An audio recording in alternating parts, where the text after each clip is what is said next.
Mr. Castleberry.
He may. She may. Frankie's, all the spots are taken, so I bet if Frankie.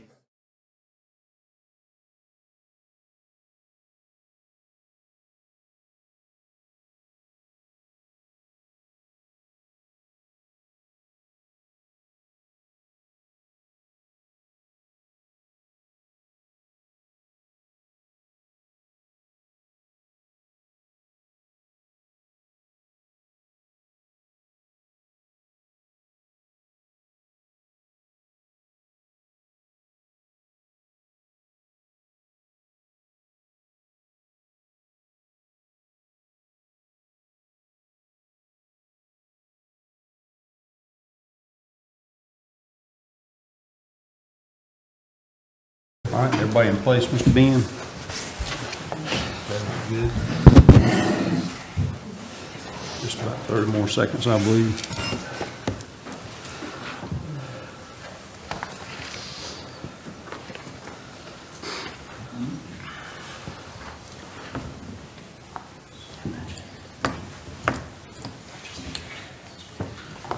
All right. I'd like to welcome everybody here tonight to the Town of Archer Lodge regular council meeting on this Monday, July the 13th, 2026, in these Jeffrey D. Barnes council chambers. At this time, I'd like to ask Mayor Pro Tem Castleberry if he would please give her invocation. Lord, thank you for this day and the rain we've gotten over the weekend. Bless these guys that have worked here last week during the rain every day. Appreciate them so much. Just be with the guys overseas. The war continuing to carry on. Price is doing everything, and just be with us as we make decisions for the town here in a very smart and intelligent way. And just thank you for all you do and the blessings that you have given us in the past. Amen. Amen. Please join me in the Pledge of Allegiance. I pledge allegiance to the flag of the United States of America and to the republic for which it stands, one nation, under God, indivisible, with liberty and justice for all. Item number 2, approval of the agenda. Council, I would like to add a new item as 6A. That item would be JCLL Softball State Championship and World Series berth. And that would move the other items 6B down to 6E respectively. No other changes. Do I have a motion to approve the agenda as amended? Motion. Have a motion, is there a second? Second. Okay, I have a motion and a second. Any discussion? All in favor? Okay, motion carries unanimous. Item number 3, public comment. Is there anyone signed up for public comment? Yes, sir. Okay. Item 4, consent agenda. Do I have a motion to approve the consent agenda as presented? So moved. I have a motion. Is there a second? Second. I have a motion and a second. Any discussion? All in favor? Okay, unanimous vote. Number 5, recognitions. 5A, resolution honoring the Corinth Holders High School baseball team. Whereas Johnson County, North Carolina has been the origin of numerous talented top-level student athletes, with the 2026 Corinth Holders baseball team being no exception. And whereas the 2026 CHHS baseball team won the regular season Cap 8 conference championship this spring with a record of 13-1, marking the program's 5th consecutive conference championship. And whereas the 2026 CHHS baseball team entered the playoffs, earning the number 1 seed in the 8A East, a feat that had never been done before in the school's history. And whereas the 2026 CHHS baseball team earned a first-round bye, a second-round victory over Raleigh's Millbrook High School, a third-round victory over Raleigh's Broughton Magnet High School, and reached the Eastern Region Finals for the 6th time in school history. And whereas the 2026 CHHS baseball team squared off with Raleigh's Leesville Road High School in the best of 3 North Carolina High School Athletic Association 8A Eastern Regional Championship, with the Corinth Holders baseball team winning the series 2-0 and being named the Eastern Regional Champions, eventually advancing to the 8A Baseball State Championship, which would be held in Holly Springs, North Carolina. Now, therefore, be it resolved that the Town Council of the Town of Archer Lodge, North Carolina, hereby commends and congratulates the 2026 Corinth Holders baseball team for their dedication and commitment to excellence, both on and off the baseball field. Players Tanner Wilder, Kean Richardson, Blaine Jones, Caden Harris, Eli Cash, Hampton Gibbs, Jonathan Bailey, Edward Evans, Brady Wokelich, Alex Hausman, Ethan Street, Tripp Johnson, Austin, can you help me with that one? Thank you, sir. Braden Driver, Connor Dunlop, Tanner Day, Nolan Jacobs, and Carter Wall.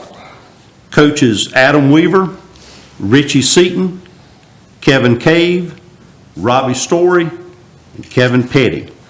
Duly adopted on this 13th day of July 2026 while in regular session.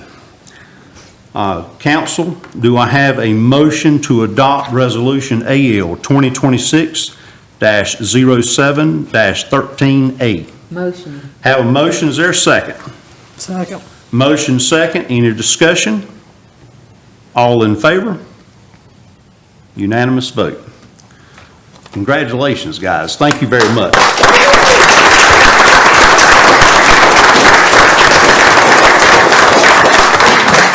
We appreciate the team and their coaches and supporters joining us tonight. It's an honor to honor y'all on such an achievement. I want to take an opportunity to present this to the team. Down up front, we can have a quick photo, if you will. Council, if y'all would like to, you're welcome to stand here behind me or come in.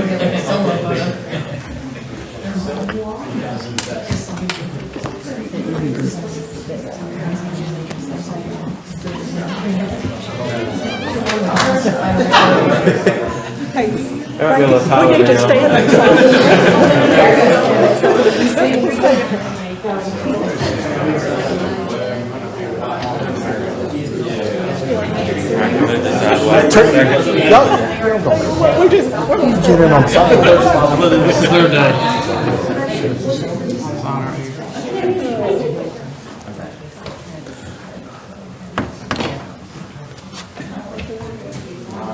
Three, two, one.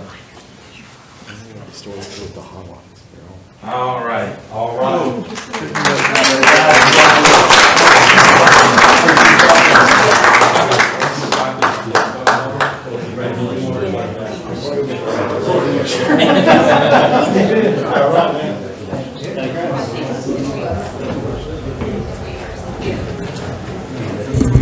Still doing your thing. You remember my boy say football? I went on the booster team. Thank you. Rosalind's with Anthony. Congratulations. Congratulations, sir. Yes, sir. And I believe we have copies. He's been there a minute. My kids graduated from Carter. Thanks for coming. Congratulations.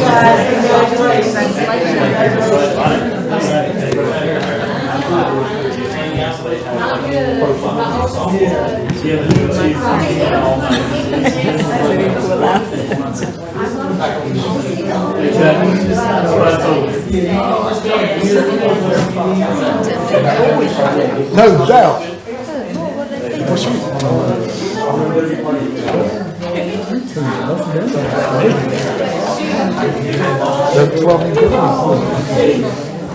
Okay.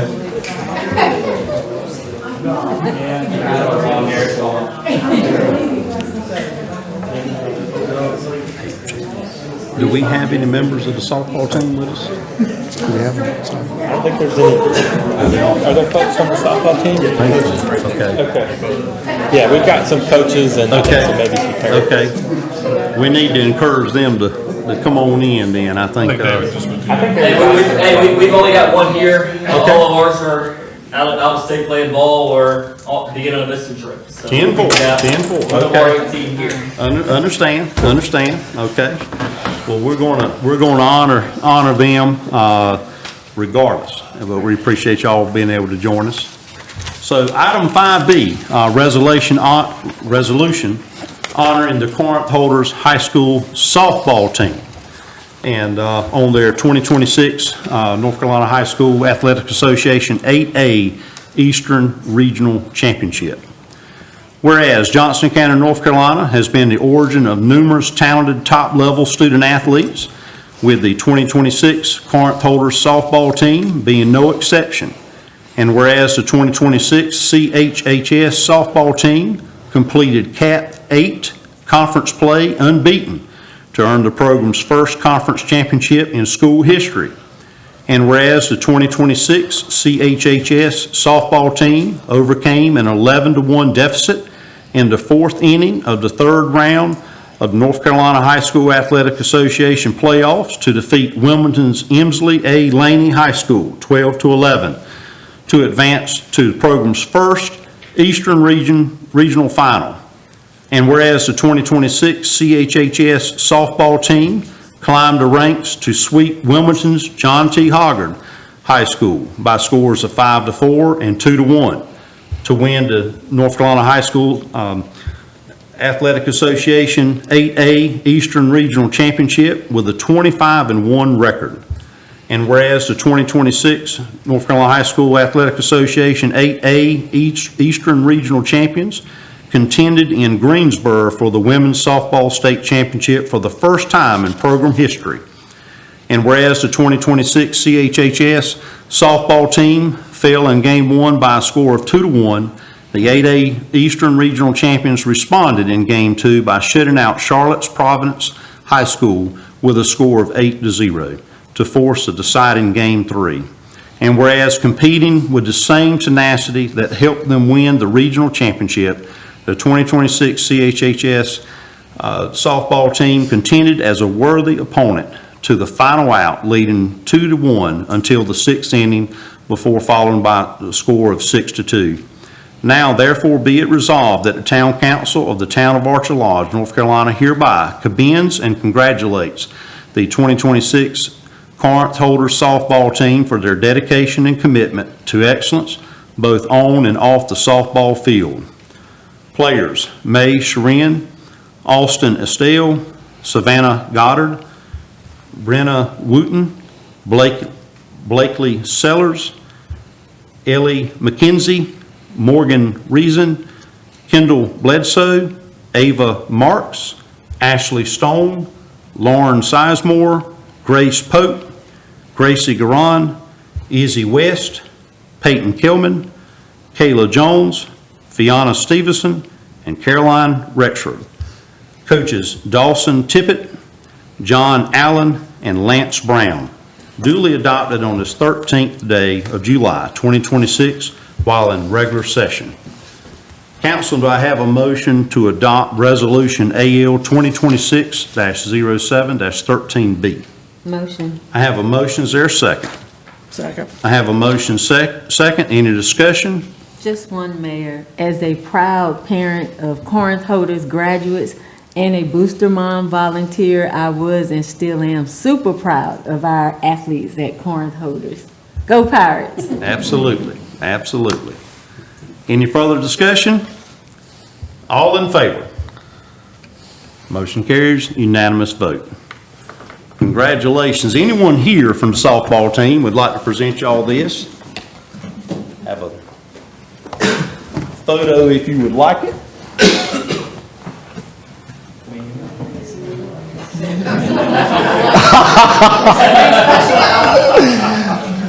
Congratulations. Let me get here between y'all. There you go.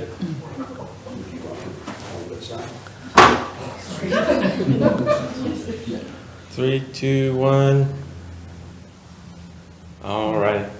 All right.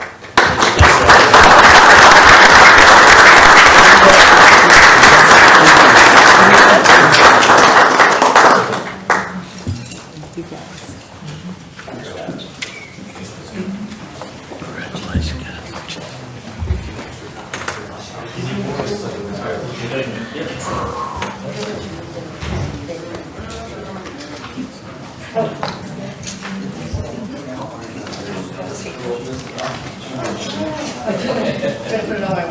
Mom might like it.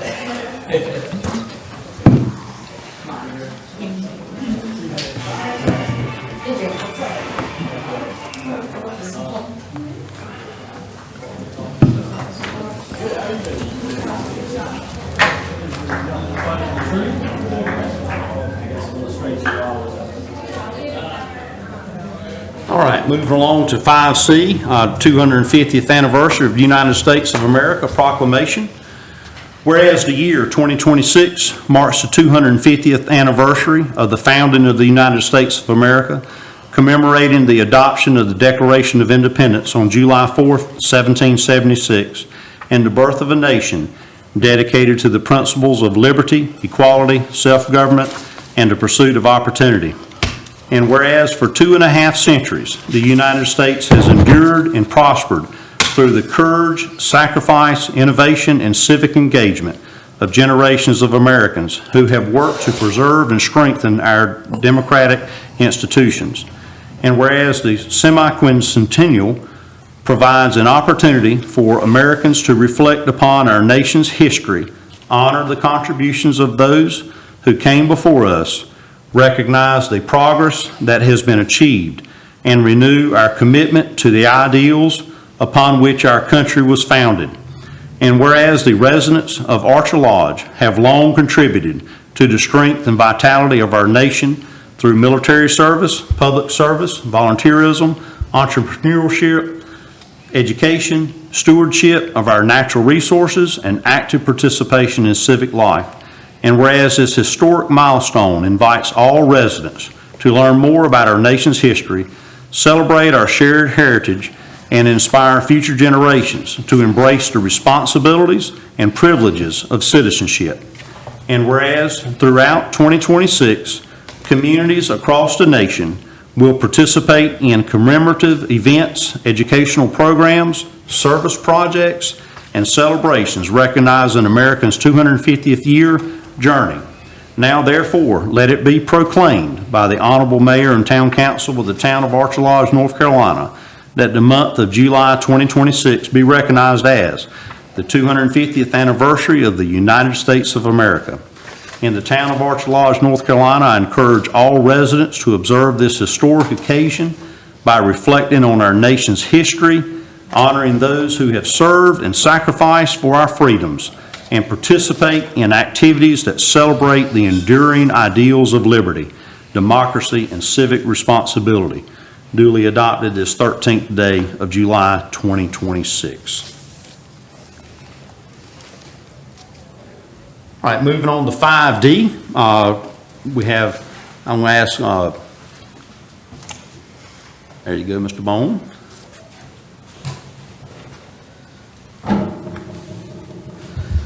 Mayor and council, thank you for this opportunity. The town has a great tradition of recognizing employees for their dedication and certain milestones in their careers with Archer Lodge. And so at this time, do want to ask Jason Kress to come forward. Jason is our town planner. He has been with us for 2 years, been a great and valued member of this team. And so just want to congratulate him for his service and look forward to his future contributions as well as contributions in the past. So, Mayor, if you could join me. Glad to.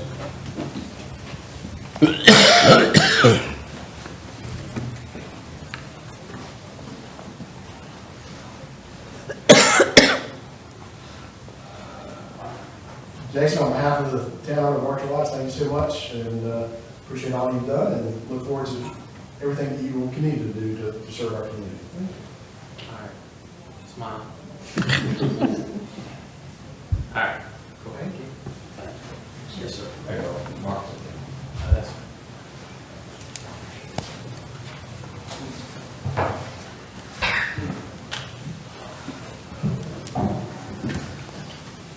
And Mayor, secondly, Marks Cameron is our park maintenance specialist, and he's also served the town for 2 years. He's not here.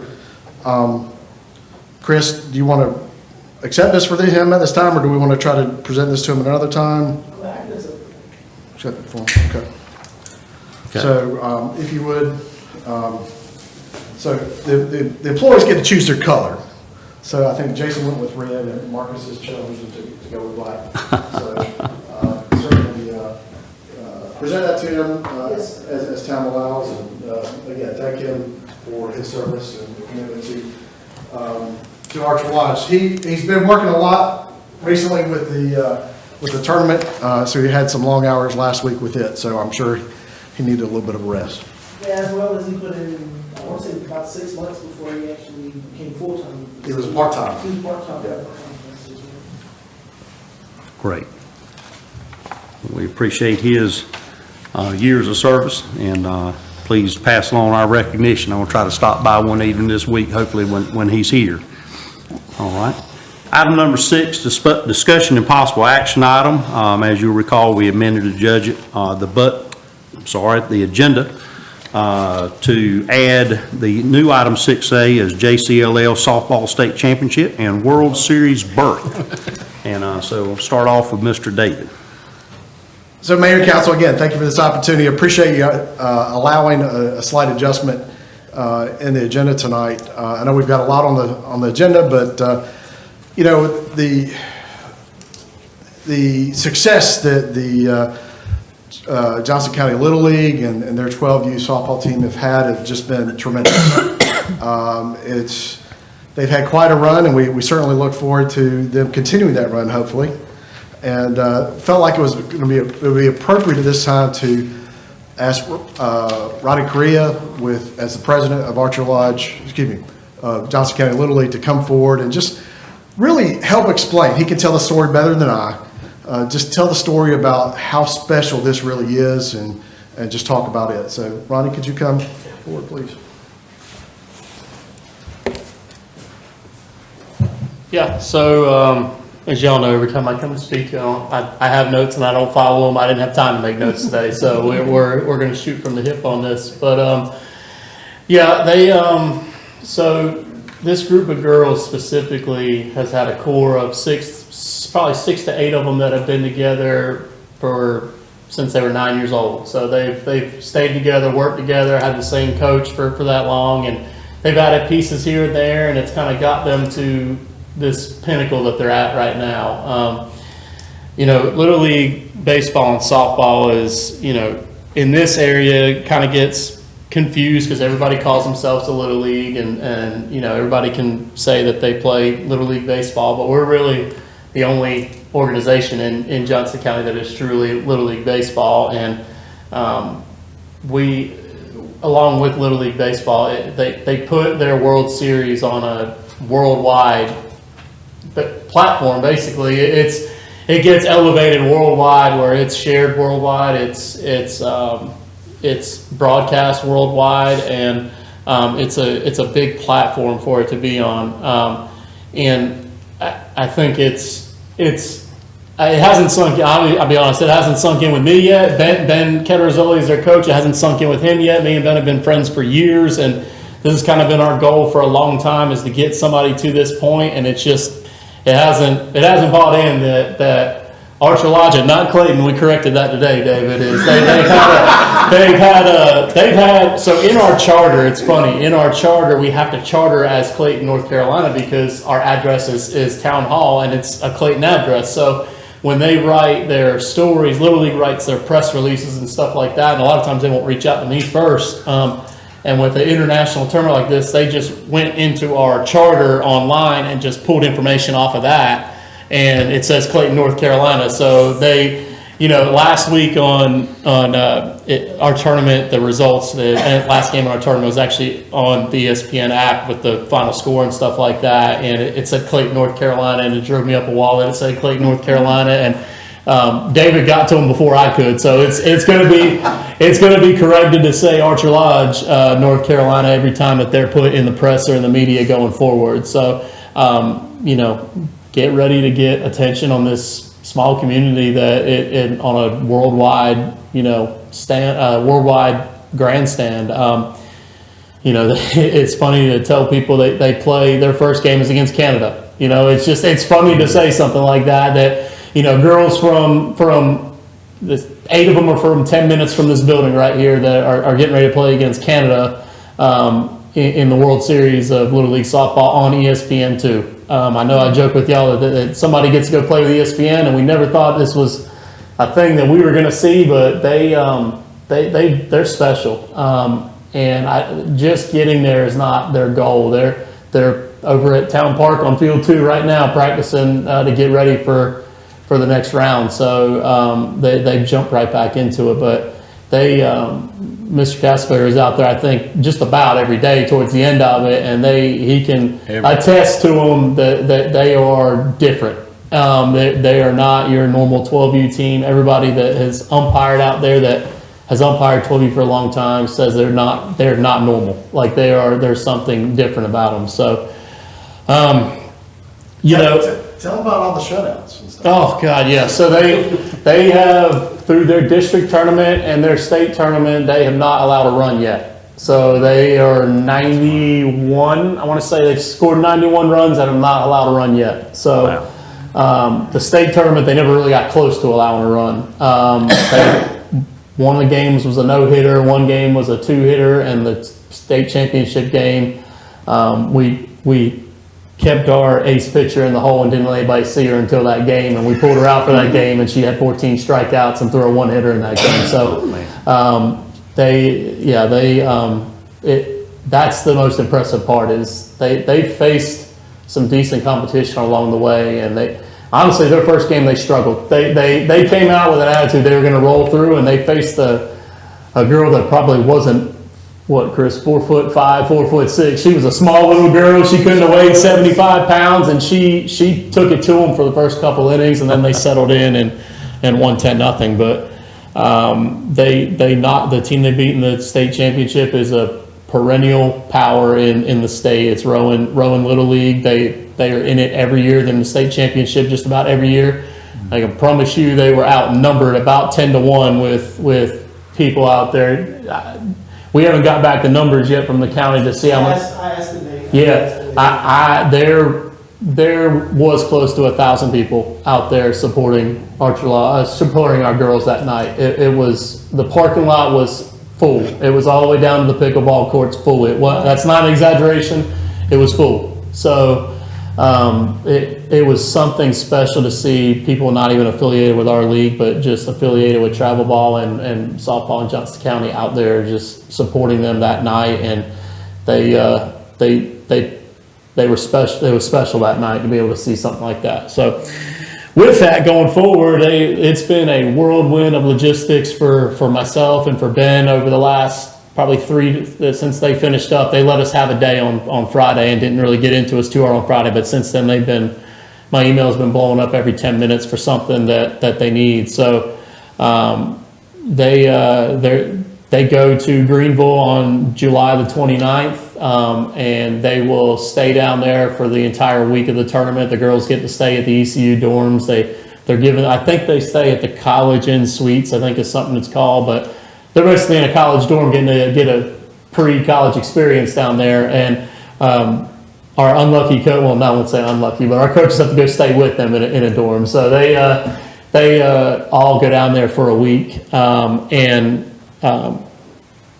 it stands right now, a lot of our parents are going to be driving back and forth. So we're trying to reach out and do a lot of fundraising that we can to help with the travel expenses they're going to have. Not a lot of them are going to stay out there just because Greenville's an hour and 20-minute drive up the road. So it's not, a lot of them work. They've taken a lot of time off already for it. So, taking a week off for them is tough. So we're working on doing every little fundraiser we possibly can to try to help them take some of the cost off the parents so they can go enjoy their girls playing ball and not have to worry about it, running them.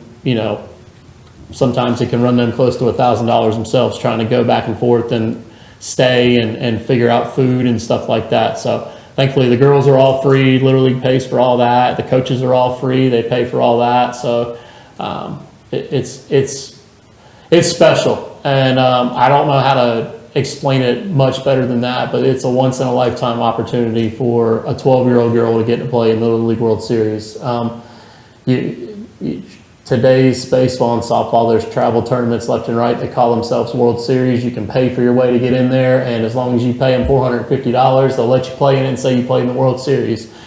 This, you have to live in your community. You have to play with your teammates in your community, and you have to earn your spot in this. So there's 12 teams from around the world that get to play in this, and Archer Lodge has one of them.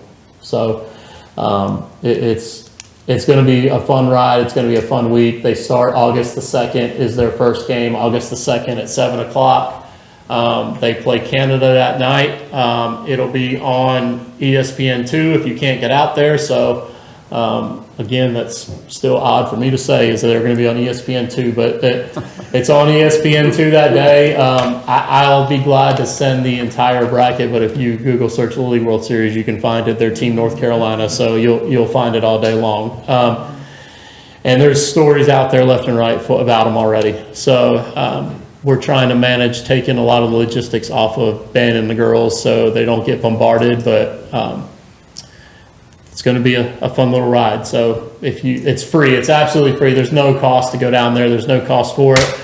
It's the grandstand is a first come, first serve after parents get their passes. Well, that's the next fight we got to have is I got 13 girls on a team and we only get 42 passes for the grandstand. So we're trying to allot them as best we can and figure out that process as best we can. But after that, there's a lot of standing room down there. At Greenville, that park is really a nice little park to host something like that. So it's at Elm Street Park. I don't know the exact address, but it's right off ECU's campus. They can walk there from the dorms that they're staying at. So that's, I come to y'all, ask for y'all, I'll ask a lot of you sometimes, and that's kind of why I'm here tonight without them is we need some help if it's available. We got parents that are gonna have to drive back and forth to Greenville every day, if not every other day, and that's gonna run, that's expensive. So we wanna be able to try to help them as best we can. And my hope is that we can kind of kick it off here tonight and get it moving in the right gear before we jump into all our fundraising stuff. I spoke with the county manager today on the phone for about 20 minutes about possibility of them helping as well. So he's going to reach out to the county commissioners. He couldn't give me a solid yes or no because just like y'all, they've got to have their meeting and to have their discussion. So we've already started that ball rolling with them to see, Johnson County, maybe they can contribute some too. So anything that can be contributed would be great. And I just want to add, in regards to sponsorship, Little League does have a lot of regulations as far as what is acceptable, as far as sponsorship and promotion of that relationship. And so, there's limited opportunity, if any at all. There's really not any at all for publicity about that. And so you really got to reach out to individuals, organizations that are, just have the community and the team that best interest at heart and trying to support that. Archer Live is going to get a lot of notoriety, through this. And so, any consideration council would be willing to provide to assist in this effort, I'm sure it'll be greatly appreciated. Yeah, to speak on the sponsorship, because we've talked about that, they can't wear anything while they're down there. This is how strict it is because of their Little League sponsorship. They can't have anything on their person that's not Adidas or Easton. If it's anything else and on their equipment that's not Adidas or Easton, they have to cover it up. So, but they give them a full uniform, cleats, they give them new gloves. I don't know if they give them new bats. They used to. Sometimes it's a surprise that they give them something as a surprise when they get there, but they give them everything they need and plenty of new stuff. They really do make it special for them down there that week. So if anybody, while I'm up here, has any questions about anything going on with it, I'd be glad to answer any questions. Well, it sounds like a once-in-a-lifetime opportunity. First off, congratulations, to the coaching staff and the young ladies, the team, and as well as JCLL. I mean, that's quite an achievement, And I look forward to watching those games like the rest of us, I'm sure. Yeah. And I can tell you, me and Rhonda pulled up Monday night and got a 5-day pass, parking pass.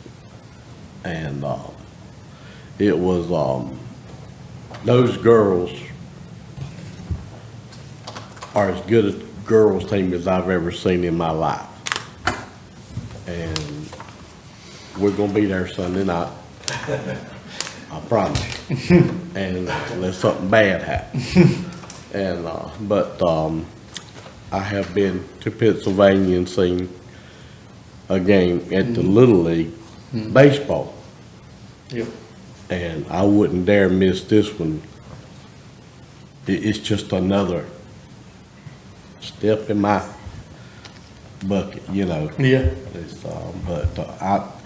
I think y'all did a great job. I think that y'all made a great decision one night.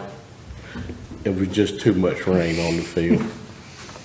I know Pitt wanted to play, but I'm sorry he didn't have but 2 pitchers. No. And I'm sorry, but it would have took the guys till 11 o'clock or after to get the field ready to go with pushing everything off. And I think you're the one told me that you can't play a minute after midnight. Yeah, So the game would have had to been called for mid-game. Yeah, so they, and I didn't mention that, I didn't really go into that because I tell Marcus all the time how much I appreciate him, but this was not a fun tournament to host, I'll be honest, because it felt like we had pop-up thunderstorms just about every day, and we were dodging pop-up thunderstorms every day, and I told all those coaches before they come down, I said, we don't rain out here. Like, we don't have rainouts. My guys here will get it done and they'll get the field ready to play. And we did it the first day after some rain. We got it going. The second day, they were amazed at the amount of rain. That was one of the days I think we might have got 2 inches of rain in a little short amount of time. And Marcus and Blake had it rolling probably with an hour delay, maybe an hour and a half delay. And we were going, and then they had it ready the next morning. The night we rained out was impossible. we probably lost $500 in tents that day because the wind blew so hard, but it is what it is. I can't say enough about Chris and his staff and the effort they put into hosting those tournaments. It's a different level for a lot of these teams. Pitt County made the comment, they've been to the World Series. Some of them have been to the World Series. Some of them have coached teams in the World Series before. And they said, the only thing y'all are missing that's not the same is you don't have a stadium, is the only thing. They said that the way y'all handle this and the way that these facilities are first class, and we wouldn't want to go play this anywhere else. So lots of positive. It's always a positive comment. It's old hat to tell Marcus and Blake they do a good job, and Chris they do a good job. It's getting old hat, but you can't say it enough to them on what they do for those tournaments for those couple weeks. Mayor, Council, I just want to say one other thing, just, commend, Ronnie and the coaches and the JCLL. Ronnie, what is this? How many years have y'all run Little League softball?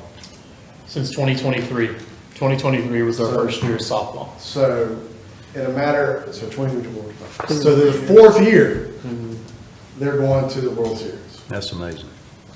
I mean, that just shows the vision that, the coaches and parents, administrators have, and they developed a plan and they stuck to it, and it's come to fruition. Yeah, and there's the operations director for the World Series. I emailed back and forth with her today. She actually came to Archer Lodge, and it was very early on in our relationship. It was probably a year after we started, and they just visited with us and asked questions about the league, and they offered ideas and stuff like that. And they were doing different jobs then. And when her name's Emily Workman, when she emailed me today, I was like, well, I said, you're getting the 2 guys that met with you a couple of years ago. She said, I know, and we've been watching what y'all been doing, and what you've been doing is amazing to see the steps that have been taken to get to this point. So like I said earlier, it's not to this point. We're going past this point, and I have a lot of faith in their ability to go a long way in that tournament next week, or in August, not next week. That's we don't awesome. need another tournament next week. And the first game is against Canada. Canada. How about that? Canada, yeah. How about that? Yeah, and then if they win, they play Team Southwest, which is like Texas, Oklahoma. They haven't played that regional yet. That's this week. So it'll be whoever wins that regional is who they play if they win. One good thing that I did hear that second night, I think, the guy from Murphy, Mm-hmm. the BMC, BMG or Yeah, whatever. Blue Ridge Mountains. Blue Ridge Mountains out there. He told me, he said, I've never seen field this nice. He said, I've never seen a girl pitch a ball that fast. And, you know, he just, they were amazing. It's just hard to believe you can play 10 games and not let a team score a run on you. Yeah. It's just, that's hard. It is. On anybody. It is. But y'all set up a good thing, and it was a good thing for us. And, is everything just on the positive side to everybody. And like you say, little kids running around to It's, grandmas and granddaddies with walkers. it was. So, Marcus and Blake had to sit on their tractor to see over top of people because their spots got taken. They normally have a spot they watch every game from, and they couldn't see from that spot. They had to move out into the corner and sit on their tractor so they could see over top of people. That's all right. That's all right. You mentioned, you know, obviously there's some cost, you know, with this. It sounded like mainly for the families, you know, to attend, helping transportation potentially, you know, potentially food while there, et cetera. What amount, Mr. Ronnie, or do you, have you, you know, been able to kind of estimate that would help you, or are you just looking at anything that we could, you know, offer? Yeah, I mean, obviously, anything you can offer, the amount we've set in just with our organization and trying to fundraise as a total is $6,500. That would be $500 a family pretty much. And I don't know that that's going to cover all their gas getting back and forth, but it's at least a dent, you know, to help take care of it. And, you know, it for sure won't help them if they're staying for more than a couple nights. It's not going to cover all that, but, and we don't, I think they all understand that there's going to be expense in this. It's just how much can we take off their backs. But $6,500 is the amount we've kind of set out. And of course, I was hoping I was going to have an amount that from the county coming into here, which is the discussion didn't go that far tonight. Understand. So we have had a commitment from the Flowers organization, whether it's going to be a personal donation or whether it's going to be a donation from the Flowers community period. But we've already don't know the amount. David was the one that had that conversation. Didn't feel like it was right to ask the amount before they told me the amount. So don't know that amount yet to tell you how much we can take off of that amount. But we're also looking into different auction and raffle items to try to help raise a little bit of money here and there. So some of us have some connections with some people that play professional sports. So we're working on autographs and stuff like that. So. Great. Well, I wasn't going to say this before, but we just so happen to have some representatives from the Flowers organization sitting in the back row. I didn't see it at the very beginning, but hello, Miss Becky. I feel as though I'm at home. And we are going to help. Yeah, thank you. I appreciate that. I didn't even see y'all come in. And, I'm glad I didn't say nothing ugly. no, I'm glad you didn't either. Oh, me. Okay, council, is there, well, first off, before I go there, Mr. David, if council elected to support this, you know, this effort, where would the funds come from? I'll defer to Ms. Kim on that. Okay.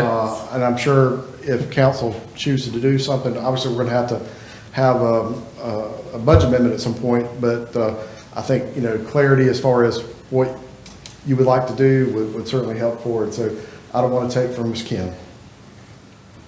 But would it be coming from fund balance, I'm assuming? Yeah. Okay.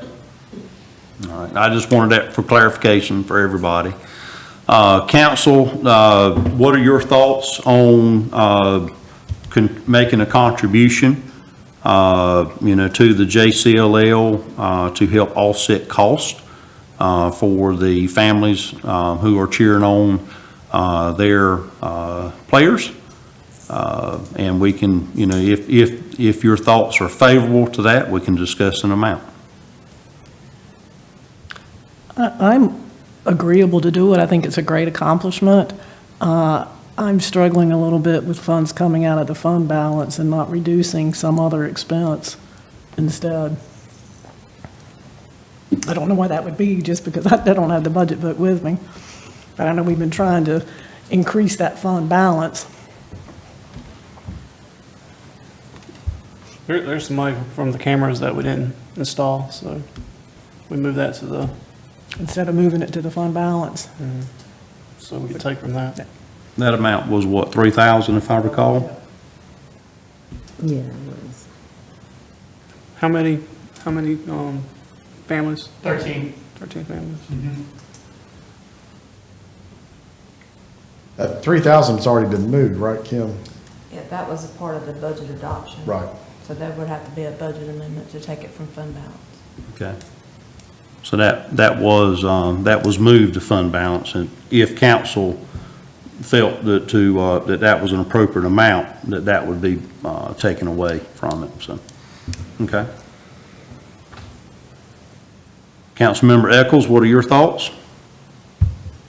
I am super proud.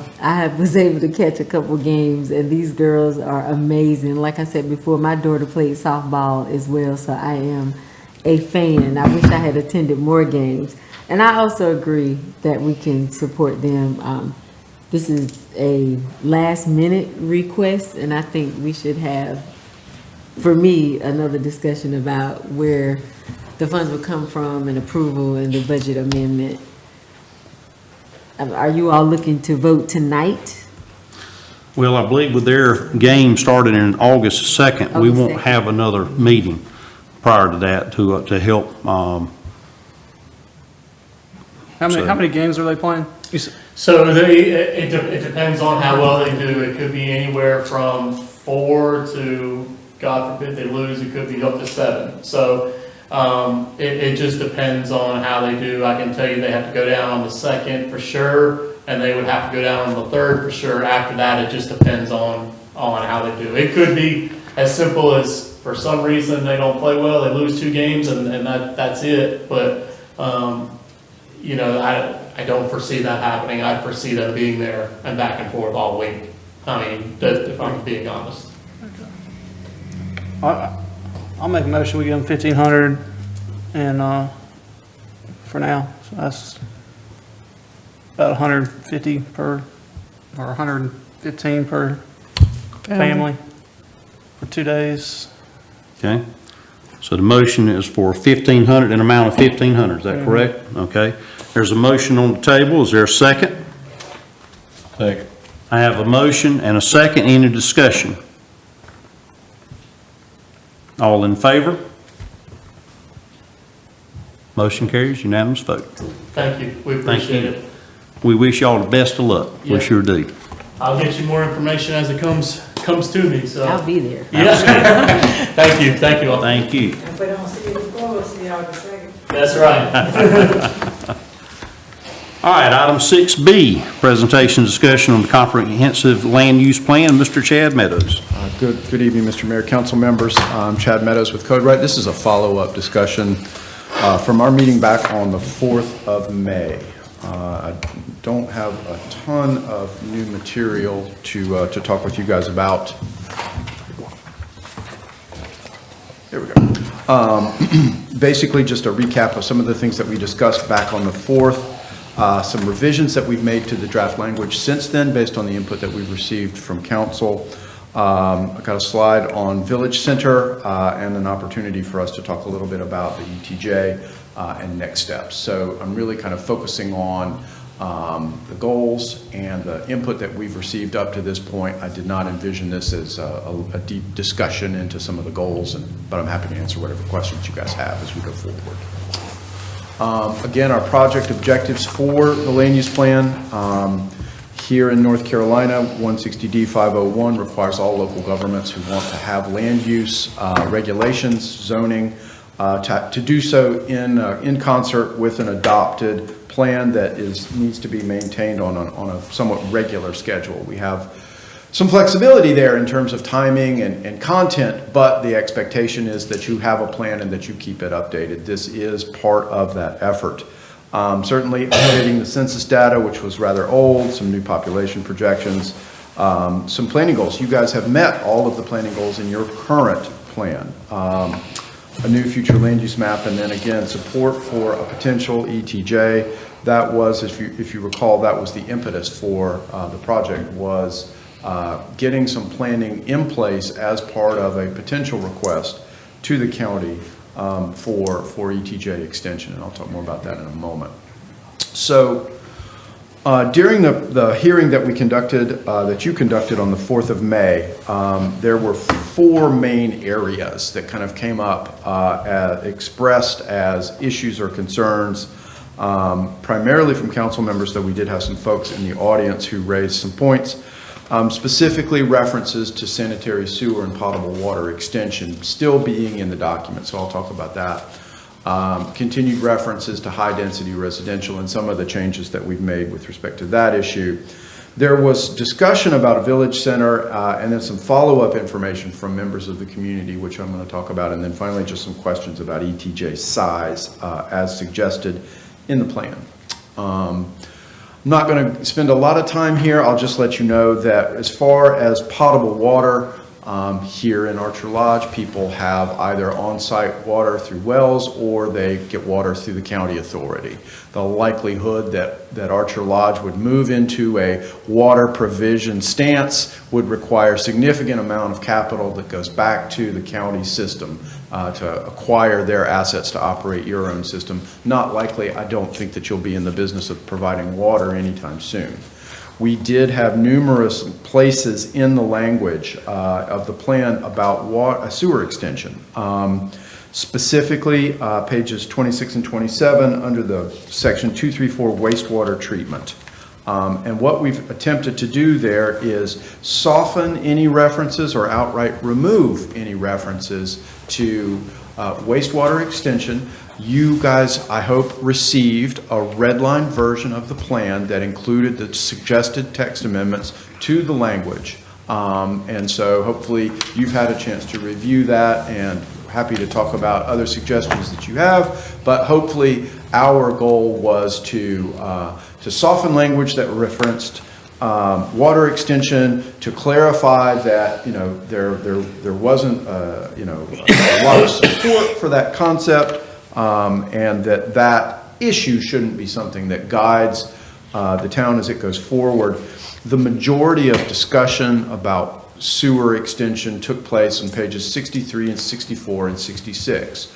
Those pages was the report on the community survey that was done back in 2025. Okay, so that is not policy material. It is explanation, summary text about the results of the community survey. We have gone in and changed that language too, also to reflect some of the discussions. Those are on pages 63, 64, and 66 of your plan document. Again, to clarify that sewer extension isn't something that is highly favored. And so we've tried to make those changes in the document. Along those lines, we also have a handful of pages in the document that reference high-density residential, multifamily. Okay, that's when I say high-density residential, I'm talking about multifamily development. We changed language on page 36, Goal 1, preserving rural character, to remove any references to multifamily development. There's a series of 4 pages in the future land use categories portion of the plan, section 4.2, that also removes any references to multifamily development across several of the future land use designations, residential, commercial, institutional, etc. So where there was reference to multifamily development, that has been removed. Finally, Goal 1, Part 5.1 on pages 49 and 50 had some language in there about preserving rural character as a goal, and there was language in there about high-density residential, multifamily development. That too has been removed. So to my eye, the words sewer extension and multifamily do not exist in your plan. If they do exist, it is simply to discuss existing conditions or the fact that you don't have sewer widely available and you don't have multifamily. Okay, so I want to be very clear that we have tried to scrub this document of those references in response to y'all's concern. Can I Sure, interrupt real please, quick? 'Cause absolutely. On page 39 and on page 49, it still talks about limitations placed on high-density growth. On page 39, on 4.1.1B. And then on 49, 5.1.1, it could include standards to ensure high-density development is discouraged and where permitted. So it was taken out of the chart, and I noticed it was taken out of several places, but at least these two places still say it's permitted, it just has limitations on it, which I don't quite understand why they weren't removed also. Happy to remove it. The intention is not to suggest by any way, shape, or form that there should be any multifamily here in Archer Lodge in any way, at any time, up and until the community's ready for it. So I'm happy to strike with limitations placed on high-density growth on page 39. The other language that was in there was really included to try to make clear that this kind of development is discouraged and not desired. But it still says it's permitted. Sure. Well, the UDO language, we are going to remove multifamily development. We would suggest the multifamily district be removed from the UDO. This document, the plan, is advisory. It does not carry the force of law, okay? Nothing in this document is legal in any way, shape, or form. This is an advisory document for you and your planning board. So even if this document said we want multifamily everywhere, it's still not the force of law. This is just a policy document, and we're happy to, try to go as far as the council wants us to go in being clear about this issue. So I'm happy to make those changes that you flagged so that those are gone. I would prefer they were removed. Absolutely no problem on my end at all. I don't know if there were, I think those were the only two. Right. Again, and so that was on page 49 where it reads, this could include standards to ensure high-density development is discouraged, and where permitted, it does not negatively impact community character. So I can just get rid of and where permitted, so that. I would even say ensure high-density development either is not allowed or get rid of that portion of it as well. Because if it's discouraged, it's still allowed. Sure. Happy to put the word is prohibited. I just want to reiterate what Chad stated earlier, is that, this does not cover the force of law, and so the UDO still stands where, it's a chicken or the egg scenario, and, we don't want to we got to be careful because the UDO has not been changed yet. True, but we don't want this to contradict what we know it would contradict if we're going to change the UDO. So we could just take the whole thing out completely then and not even reference it. I'm comfortable with that. Okay. Y'all may decide at some point in the future, however distant, that you want to revisit that, and that would be appropriate at that time. This is a document that's intended to be reviewed and updated as conditions change. And, y'all can visit that when it's suitable to you. But the hope is, again, just trying to demonstrate our willingness to not, to meet with council's desire. If that's what council wants to do, we're happy to make that adjustment. Oh, and I think you've made some good changes, so I appreciate that. Absolutely. Village Center location, there are two maps on the screen. One is the proposed location of the Village Center from page 40 of the plan. This location was established during a open house public meeting. I think there were some people who were standing around a map talking about where it should be, and a circle was put on the map. We received some concerns and some comments from members of the community about its location, and that there was a suggestion that it be relocated. This is y'all's plan, it's not our plan. And so, you know, if the community believes that there's a better location for this, then absolutely, we're on board with that. I'll mention that the village center notion, it's a goal, it's a concept, and the plan recommendations do not call for the establishment necessarily of this village center, but rather a plan, a project to work with the community to locate the proper dimensions, the proper location, the range of allowable uses. We saw this as an action item for the future, not necessarily a full-blown village center concept that's complete. There should be some more discussion about this in future, you know, days and months, if that's appropriate. So the image on the right shows an alternative location. It shows a smaller size. You know,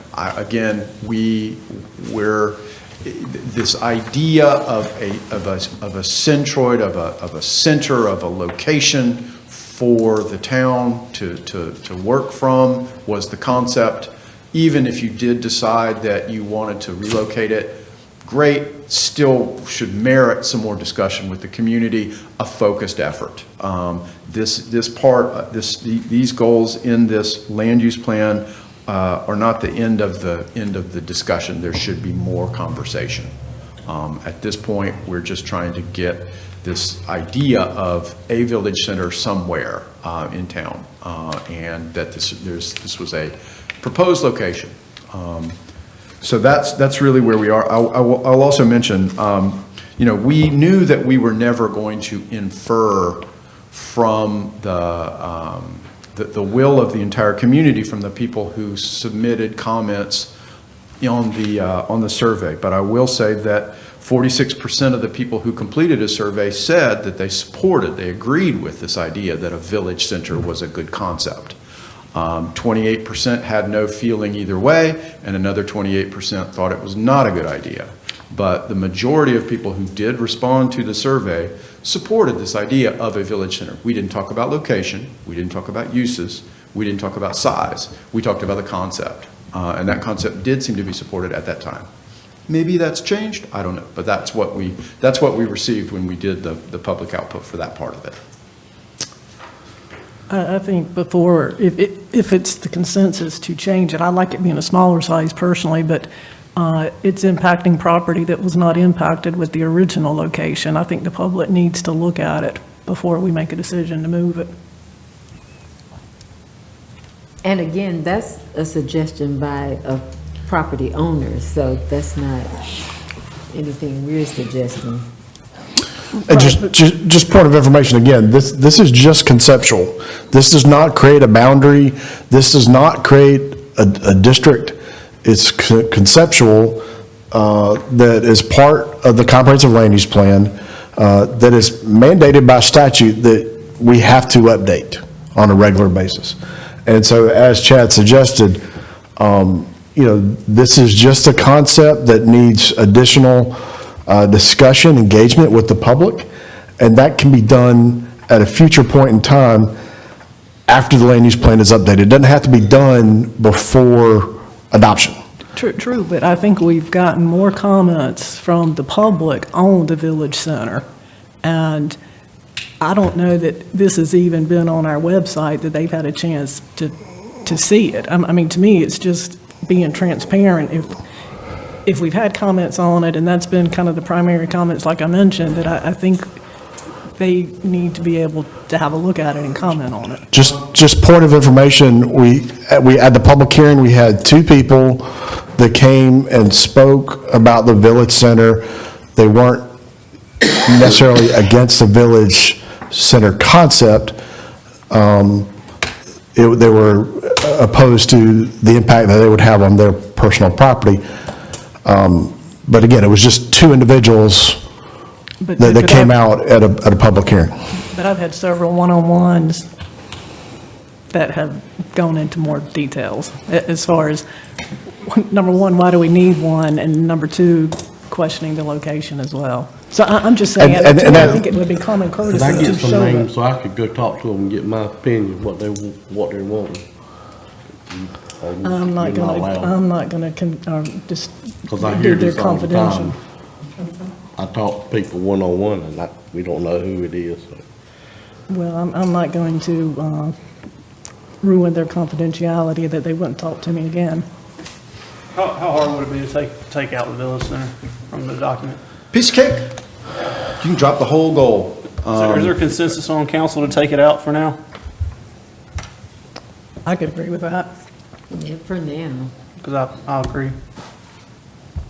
Y'all, we're getting to a point where we have no goals in our comprehensive land use plan. Like, the whole point of this exercise is to have goals for the town planning moving forward. We've accomplished all of our previous goals. We need something to fill that space. And we are overdue for upgrading and adopting a new plan. We've tried for the past year. This exercise has been going on for 2 years now, at least in full. And the goals that we have come up to now have been a result of that experience. So if we are removing goals, we need something to replace it. That's all I ask. And I think the recognition, again, is conceptual. You're gonna have to, at some point, you're gonna have to have a willing landowner, slash developer, right? Yep. And, to make that come to fruition. I don't think there's any debate on what the center of town is. The former CE Barn store, that intersection now Archer Lodge Express, that's widely been seen as the center of town, or center of the community for a long time.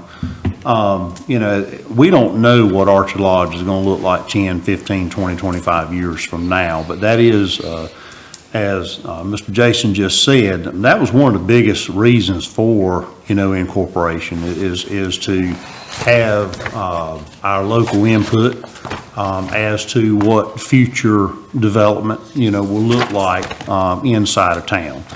And, we all know that there will be changes, over the years. Again, we don't know what the future holds. But if we ever did want to encourage certain types of growth in, the center of town, to support, goals, it would be good to recognize that. And we can do that without this document. Well, no, because the general statutes require you to have this document. No, we can do that without having the Village Center in the document. And let me ask a kind of a follow-up question to Councilman Davis's question. Can we keep the concept of a village center as a goal without having proposed location maps? Sure. So, Would y'all be okay with that? because as you said, that's going to require a public hearing. It's going to require It merits additional deeper meetings. discussion and an additional planning effort. The reason why it's here is to work with the community on this notion of a center area, one that might be appropriate for higher density development, that might be appropriate for, community serving non-residential development, something that contributes to and supports the development of the town of Archer Lodge is what that was for. What shape it takes, where it winds up, that should be, vetted by the community in deeper detail than here at this point. Frankly, there's a circle on the map just to give the concept of here's what a village center might look like, might not look like. I don't know if you guys recall in some of the other materials earlier, we gave some hypotheticals from other places to sort of say this is kind of what it looks like, knowing that Archer Lodge's experience is going to be different and based on what Archer Lodge wants. We're happy to pull this off of, you know, there's a circle on your future land use map. That circle can go away. And this idea of a village center somewhere in town at some point in the future that has some sorts of things in it to be determined in the future, sure. If that's supportable. No, I like that. I could go with that. Excellent, okay. Last topic is the ETJ boundary. Just by way of background, the map on the right was made by Johnston County. Here in North Carolina, communities of Archer Lodge's size are permitted to have an extraterritorial jurisdiction, an extent of which is 1 mile from the contiguous corporate limits, which is that red sort of roundish line that you see around Archer Lodge. However, there are some intervening circumstances that occupy approximately half of that land area. Clayton's town limits in ETJ in the green and blue, and the Flowers Plantation to the south in yellow. And so, what we would suggest be done if you decided to pursue an ETJ boundary, and I want to talk about that process for a minute, because I don't want you to get the impression that if you say yes to this in this plan, boom, you've got ETJ. That's not how it works at all. We have a series of steps that have to be pursued with the people who live in that area, with the county commissioners. The reason that this material was put together was so that the town could go to the county commissioners with a straight face and say, we have looked at this area, we have thought about this area, this is our decision about where we think this is appropriate in terms of our ability to regulate outside of our corporate limits. Archer Lodge is the only community in Johnston County that does not have ETJ. All the others do. The suggested area is on the left-hand side of the map, the yellow. It does not include the western crescent. It does not include the southern crescent. It does include the areas to the north and to the east. And some of the unincorporated areas that lie between Archer Lodge and the other areas where you would not be extending municipal jurisdiction. As you well know, ETJ gives you land use control. It gives those areas representation on your planning board and your board of adjustment. There is no taxation that comes from this. Are there additional expenses the town might incur from having to provide planning services in this area? Yes. The question of balance here is it worth it for the town to control land uses outside of its corporate limits? Is it worth the cost? We've had a lot of discussion about sewer extension. We've had a lot of discussion about multifamily development. We've had a lot of discussion about non-residential development. If you do not control the land outside your corporate limits, you will not control the kinds of uses that go out there. And you may well find that you get multifamily and non-residential at your corporate limit edge, and you were powerless to do anything about it. And you will enjoy those impacts, the traffic, the changes in property value, the things that give you maybe pause for allowing those kinds of uses within your corporate limits. Without an ETJ, you are unprotected. Now, you know, the highway's coming. Is it going to change things dramatically in this area? Yes. How and what ways? Don't know. But the ETJ was an approach to give the town a little bit more control over what might happen to your northern and eastern extents. Even if you were to approve this plan with these goals about ETJ, that doesn't mean that you get it, okay? You still have to go to the county. They still have to give it to you, right? There's no guarantee that they will. One of the questions they're likely to ask is, can you handle this? Have you thought about this area? What is your plan for this area? Those are some valid questions. You need to have a public hearing with the people who live in that area and hear from those people. Are they in support of this? Are they not in support of this? Finally, that boundary, the boundary that you see on the left, doesn't necessarily have to be the boundary that you settle on, right? That can change through the discussions with the Board of County Commissioners. That can change through your discussions with the people who live in those areas. You can go up to a mile. In some cases, we go past a mile because the way the property boundaries work, if you have a large piece of property that extends out past a mile, you can still include it. You'll note that there are some large subdivisions who are well within the mile buffer that are not included in this ETJ because they were developed under a different set of regulations. So we tried to be thoughtful and careful about where this ETJ might extend. So that was part of the calculus here. The knowledge that we needed to go to the county and get their blessing was part of the calculus here, and we knew that we would need to have a good faith effort in understanding land use and the serviceability of these land areas in the future to share with the county when those discussions happen, and that there would need to be a deeper discussion with the people who live in those areas, who need to all be invited to the public hearing by mail to be part of this and come and share their thoughts about this with you. So all that to say, you decide that you want to do this, great. That doesn't mean that you're going to be approved. There's still several steps in the process.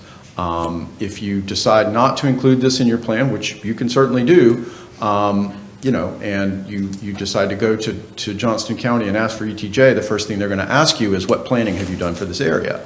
And you're not going to be able to say because it's not in your plan. So that was the rationale behind this.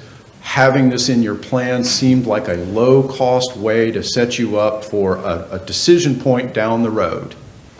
And that's really what it was about, in recognition of the changing conditions that are coming to this area because of the transportation infrastructure that's getting ready to happen.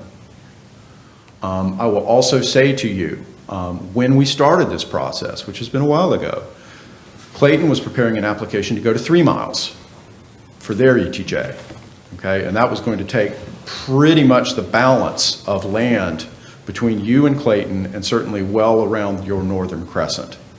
So you can plan for this area or someone else can, but somebody's going to plan for it, and there will be change here. And that's where I'll leave it with you. Where we think it's worthwhile, but I understand there's concern. Chad, for the benefit of council, the public, and others in the audience, could you just touch on the relationship between this conceptual map and Flowers Plantation, please? Flowers Plantation is not included in your ETJ. As best we understand it, I'm pretty certain there's been a series of discussions between town staff, Flowers, and Cobright about what the boundaries should be. And I believe that the map that's in the left-hand side is accurate in terms of being outside of the Flowers sphere of influence. Thank you. I'll also mention one last thing, which is new. It used to be, and still is for the moment, that local governments could not de-annex property, that they could not pull property out of their ETJ unilaterally, okay? There's a bill that's been floated this session that would allow that kind of activity to happen in the future. It has not passed yet. If it doesn't pass this session, I would expect it to pass next session. That's been a problem. Local governments who've wanted to go in and change their boundaries themselves can't do it and have to go back for an action by the General Assembly to change their corporate limits or their ETJ boundaries, okay? This bill will allow, if it passes this session, next session, greater autonomy to make those changes unilaterally without having to go back to the General Assembly, in recognition of the fact that the boundaries need to change over time. So that is the ETJ boundary discussion. The initial mile came from what's authorized by the statutes. We modified it based on conditions on the ground. went back and further adjusted it based on follow-on discussions. At the end of the day, it's likely that this boundary shown on the left-hand side of the screen may change more based on continued discussion with Johnston County and the people who live in the area in question. But we felt like cast the net broadly, be able to demonstrate that this area has been thought through, and then leave it up to this body and the Board of County Commissioners to make the ultimate determination about what was appropriate. And so that was the decision chain that led to where we are now in terms of this ETJ boundary. So from here, just a couple of next steps. If there's any suggested changes, we've received some line edits about the multifamily and making some adjustments there. We've received some direction about removing the boundary of the village center, which would take place in the goal and on the future land use map. And I don't know, I'm happy to answer any other questions. One thing I do want to do, I'm sorry. Depending upon what action you guys take tonight, whether you go forward this or you don't, whatever, it's y'all's choice to make.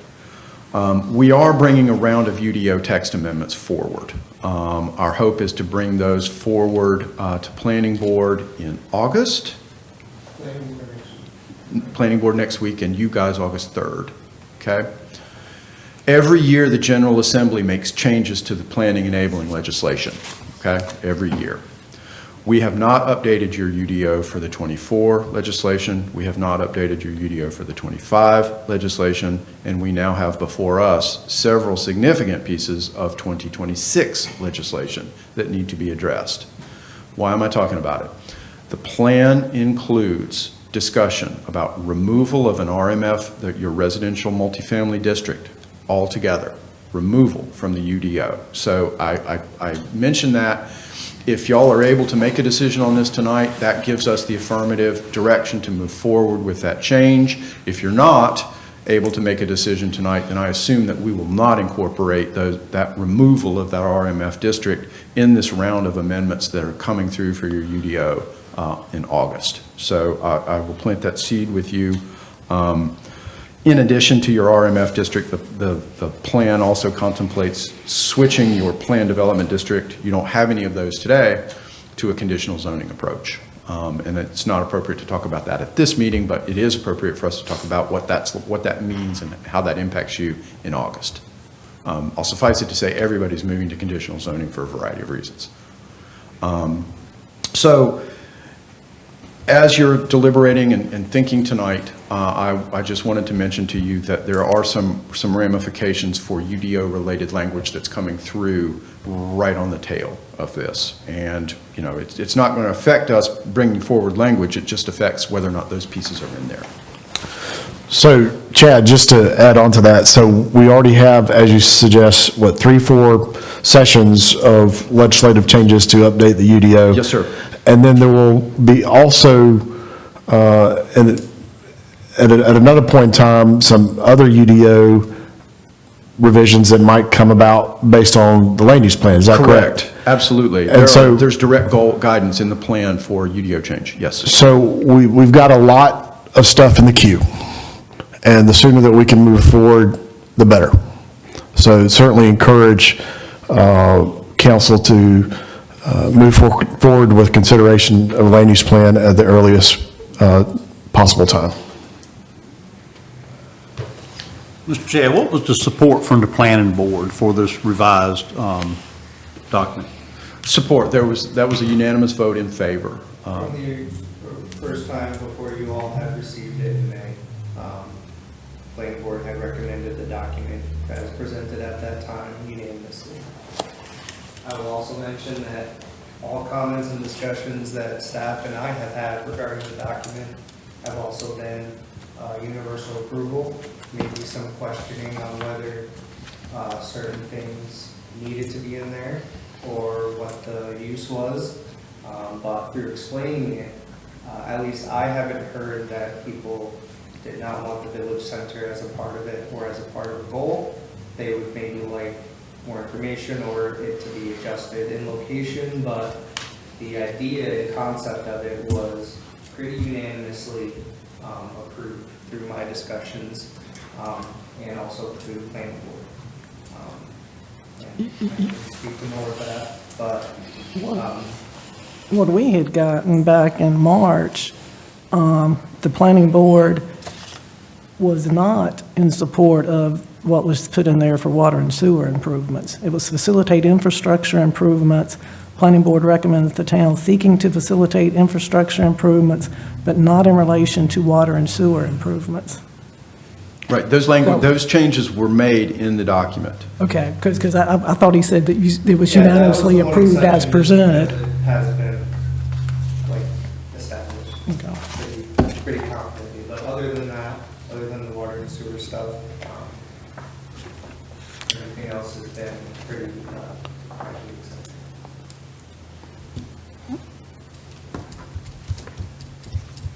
And again, unanimously recommended by the planning board to you as council. I've got one other topic, Chad. I don't recall that we've really talked about it, but on page, let's see, 23, under transportation, 2.3.2, I'd like to consider removing, there's 2 sentences talking about the town taking over maintenance for private streets, which I number one, I don't agree with it. I think number 2, we take over one private street, there's no incentive for these HOAs to continue to maintain their streets, and we'll be maintaining all of them, and it's just financially not feasible. You're referencing the sentence that reads, "As a practical matter, the town may need to re-examine its stance regarding street maintenance responsibilities if major maintenance costs of private streets become a larger issue of concern for residents in the future." Is that the one that you? That one, and the last sentence in the first paragraph. All right, and that sentence reads, "It is also an issue to consider in the future when current private streets reach the age of needing substantial maintenance that can be beyond the capacity of most owners associations to afford." And so that's in reference to the town considering maintaining those private streets when they are too old or too expensive for an owners association to afford. I think it's fine to strike that sentence. That's not going to take away the real possibility that you'll be presented with those requests. I mean, I think it is very valid that those things will and probably will come forward, those requests. And so I think it's imprudent for this document, as a planning document, to acknowledge the things that could happen, to prepare this council or future councils and the community at large about those possibilities. So it doesn't say that the town is going to have to do with it or needs to do it. I mean, I think the key word is may. May consider, maybe something to consider. Yeah, but I would prefer it to be taken out, because to me, it's kind of implying that we would be likely to do it, and I know I would never vote to do maintenance on a private street. Right, maybe the wording, because consider makes it seem like that's something we would possibly do. It is a private street. I think the implication is that it may something to consider, not may something to necessarily do, but I mean, I know this wasn't in the first draft, it was added, I think, in the second draft, but I don't know, I don't recall us commenting on it to have it added, but I would prefer both those sentences be stricken. Well, there would always be other options too, right? You know, one option I would imagine would be assessment, and, you know, from the property owners themselves. Is that correct? So if there are improvements that are needed, and the town would like to consider taking them into a town system, which we currently do not have a town system, there is a petition process that if at least 75% of the property owners attest that they would like to be assessed for improvements and bring standards up to town policy, then yes, there's a process that can be followed where the town would potentially pay for that, or I've had a situation where the DOT paid for that because it was a road that was going to be accepted into the state system, and so the DOT actually paid for that and initially contracted, but then the county, or in this situation would be the town, would have to reimburse DOT if it was DOT system, and then assess the property value. So that, yes, that can be done. Yes, I have experience doing that. It's not extremely common, but it is an opportunity to do. I mean, it comes down to it, as resources would allow. Right. So. And with that assessment, the local government, if it chooses that route, can also, assess it over a number of years and can charge a reasonable interest rate as well, so that in the end, you don't lose any resources. I guess my concern is if we do it for one, then we may be approached by multiple private streets residents. I'm not disagreeing with you. I mean, there is a precedence. This document doesn't establish that precedence. The mayor is just talking about one potential opportunity, if we want to pursue that. But I mean, that's not addressed in this document. So that's just kind of a side conversation. But it's certainly a concern of mine professionally, that in the long run, well, I mean, you can see it right now, that there are some HOAs that take better care of their roads than others. It's, in my professional opinion, inevitable that there are going to be some neighborhoods that their roads continue to fall in disrepair. The HOAs don't proactively take advantage of it, and they're very likely, whether it's 5 years, 10 years, at some point, it would not surprise me if the town gets approached. And so, that's part of one of the components that we have the planned partnership with UNC to do a street inventory and mapping, so that we'll have a better understanding of what roads are owned and operated by DOT, maintained by DOT, and what are privately maintained, and then, if they are privately held, then, who's maintaining them. Not saying that we're going to take over roads, but, again, in my professional opinion, being in local government for 24 years, I foresee it being a potential issue that this community will have to deal with at some point in the future. We had the first request before we ever met at Town Hall. And when we used to meet at the Arch Lodge Middle School, that was when the first request came in. Mm-hmm.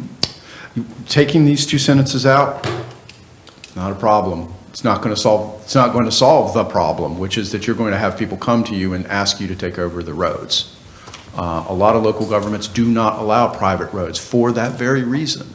Private roads are simply not permitted because the local governments don't want to be in the position of being asked to maintain them in the future. That hasn't happened yet because y'all are too young. The time will come, and the private roads that you're building now or have built recently will fall into disrepair, and some of those HOAs are not going to have the funding that's necessary to maintain those roads, and you're going to have a public safety situation on your hands. Whether these lines are in this document or not isn't going to change that. I think our position was we wanted to be sure that you knew that was what the future held. Was that calculus, that decision-making will come. And I think it's incumbent on staff and this council to prepare future staff, future councils for what may come. And, if, not saying that, nothing in this document guarantees that, the town's going to be taking over roads. But will we be doing our due diligence as an organization if we don't mention that this could come up down the road? Well, I know, Chad, I'm pretty sure the ordinances that we've got now, at least, they've got to build to DOT standards and have DOT take it over, so it's really just these older existing roads. But to me, it's more, the way this is written, it is also an issue to consider in the future, like, change your mind. I would still prefer to take it out right now. And I do just want to highlight that, even once roads are constructed to DOT standards, there's still a maintenance cost. But And- we have, in the ordinance, the way I remember it being written was, and they petitioned DOT to take over the maintenance. No, we still allow private roads to remain in private hands. Yeah. Oh, yeah. There are plenty of roads that have been constructed that still remain in private hands. And that's, again, what the street inventory that we're pursuing with UNC will help us have a clarity as which of those roads are in that scenario. But that's something we may need to change then in the UDO, because I know when I was on the planning board and we did the first set of ordinances, we had that clause in there. And I think what we have now, if I remember correctly from when Julie and us worked through it, was it's either a DOT road or we require an HOA for a major subdivision now, and we require restrictive covenants, and in the restrictive covenants, it has to have provisions for road maintenance. The problem with that is if the HOA doesn't have the funding, then they don't have the funding. So we have the requirement, but now the HOA is kind of defunct and they can't maintain it, and that's basically their answer is, well, we can't maintain it. So I think right now it's either DOT or we require the HOA. That's correct. So the problem is if the HOA. Doesn't maintain it. Yeah.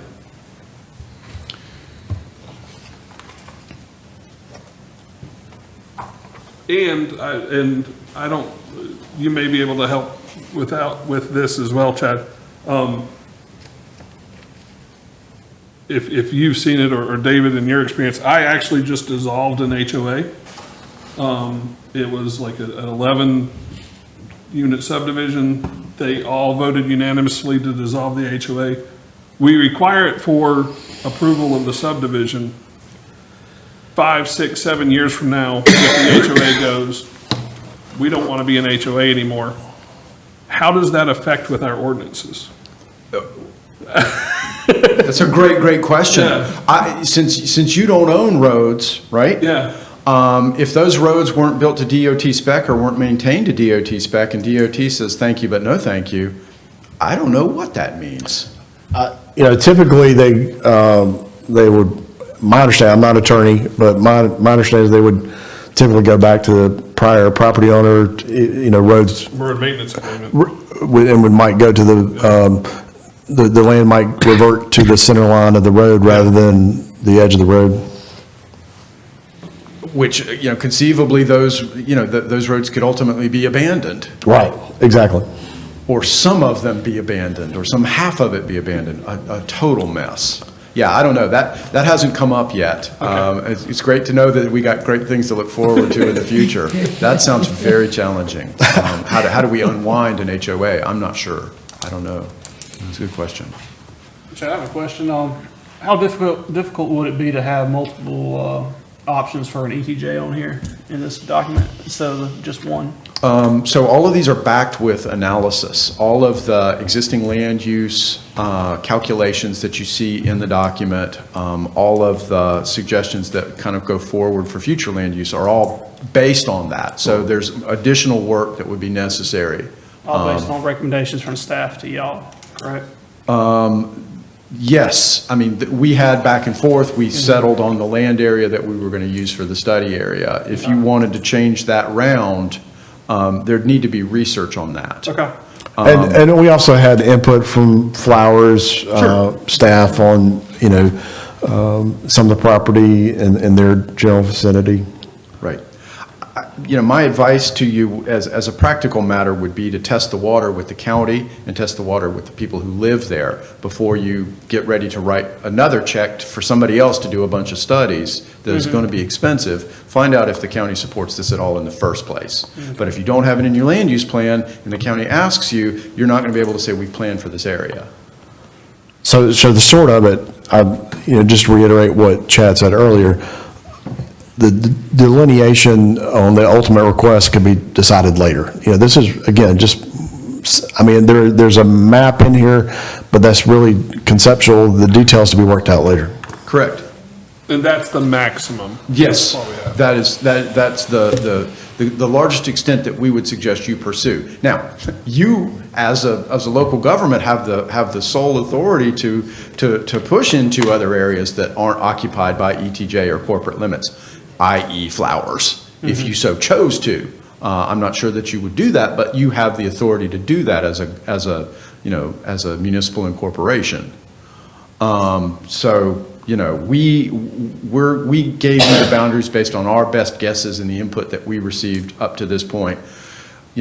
I think it's normal to expect that boundary to change, maybe not a lot, but certainly a little, and there probably should be some additional analysis. But,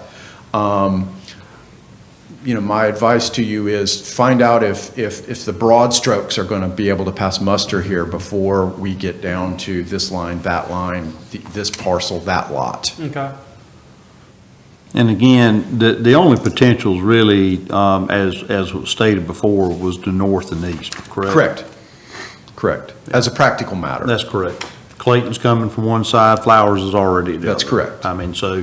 The majority of open land that we could impact would be north and east. There are a few donut holes, if you will, along, the west-southwestern, quadrant. Yes, that's correct. That would basically just be filled in to make sure if they were ever developed, it would be consistent. Correct.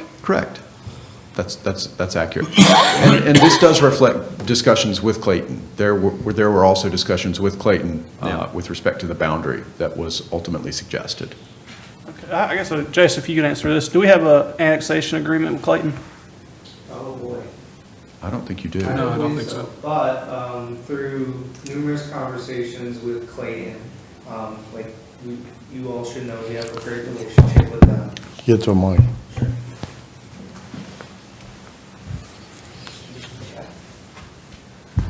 We have a great relationship with the town of Clayton, and we've spoken, they've come to us in the past about their ETJ goals and what their pursuit is, and they wanted to check in with what ours could be in the future. So if we were to develop this, I know that they would support us. They would have our support in going to the county and saying this is what Archer Lodge is looking for with their ETJ, and Clayton would support that.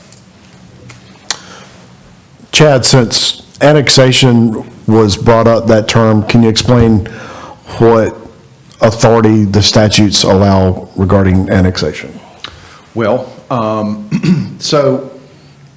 when people seek to annex into your corporate limits, generally that's done so as a sort of a factor or a part of, attachment to a utility system, all right? So when people come into Clayton to be in the town of Clayton, they don't do it because they love Clayton. They may love Clayton, but they do it because Clayton requires them to be within the corporate limits in order to gain access to Clayton's utility services. Now, the statutes tell us that if there is land area that is coterminous to your existing corporate limits, all right, you may annex that land even if it is in somebody else's ETJ, okay? Where the language gets a little bit more dicey is what's called a satellite annexation, land that's not contiguous to your corporate limits, all right? There's a cap on how much of that you can annex, and there's a limitation on land you can annex that's in somebody else's ETJ that's not contiguous to your corporate limits. So there are a series of tests and changes or thoughts that have to go through for annexation. I will say this, it is common for local governments in y'all's situation, as we see on your western boundary, to have some kind of either annexation agreement or utility service agreement. Utilities, we're going to extend to this area and no further. On the other side of the line, that'll be your quote territory, and you'll handle that. Now, you guys don't extend sewer, water, you don't extend infrastructure at this time, so you're not going to have a utility service agreement. You might have an annexation agreement with Clayton. Do you need it? Probably not. I think you've got a pretty good relationship with them. And, you know, our work together in your northwestern quadrant was a good example of how that might work together. So I don't know if I've answered your question or not. Can you annex land? Yes. If it's inside that green area, the teal colored area on the map, it needs to be contiguous to your corporate limits. And Chad, can you explain the difference between voluntary and involuntary? Well, sure. Voluntary annexation is the landowner submits a petition to you to voluntarily come into your community at a time that you as council specify, okay? Involuntary annexation used to be a much bigger thing in North Carolina. About 8 or 9 years, it might have been 10 by now. The statutes changed, and any involuntary annexation where Archer Lodge might reach out and grab land preemptively and annex it, that's called an involuntary annexation. That now requires a referendum by the people who would be affected and the balance of the people in your community in order for you to take that action. So we have not seen involuntary annexation in North Carolina in the last decade or so because of the referendum requirement. It's largely voluntary, but there are still some rules and limitations, particularly with respect to satellite annexation areas, lots that don't already abut your contiguous corporate limits. Thank you.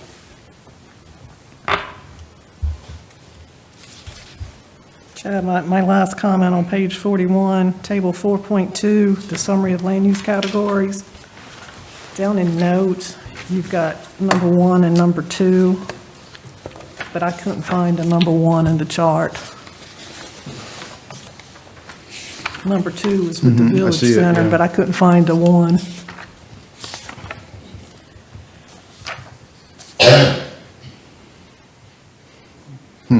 That probably got dropped out at some point in the past. It would have absolutely been in that low-density residential line, the second line in the table, where the SR3 is.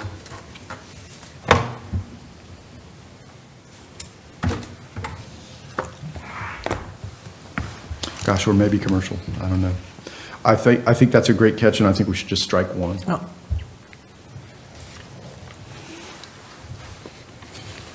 Or make 2 1. Yep.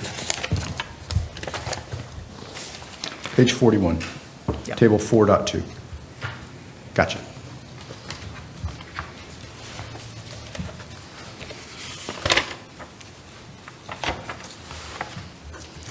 All right, any other questions or concerns?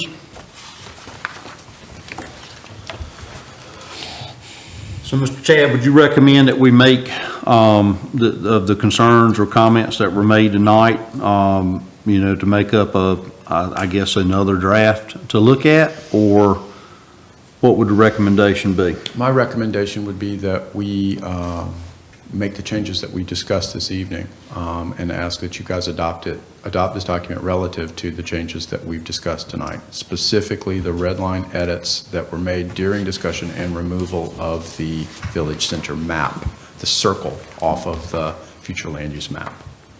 Okay. So what you're saying is you would like to see a vote tonight, is that? Yes, sir. What I just want to clarify. Yes, Okay. sir. All I right. can't make the changes to the UDO that relate to these other zoning districts if your plan isn't adopted. Yeah. And we're getting ready to bring through an omnibus package of regulation that includes the RMF and the PD districts that need some adjustment. Okay. But didn't you mention there's a lot from, what, 23, 24, 25? 24, 25, and now Now 26, 26. plus the handful that need to be made for your plan. So I mean, I would prefer to see the revised version, have you working on those that were changed due to legislation, and then continue on once this is adopted and make those changes.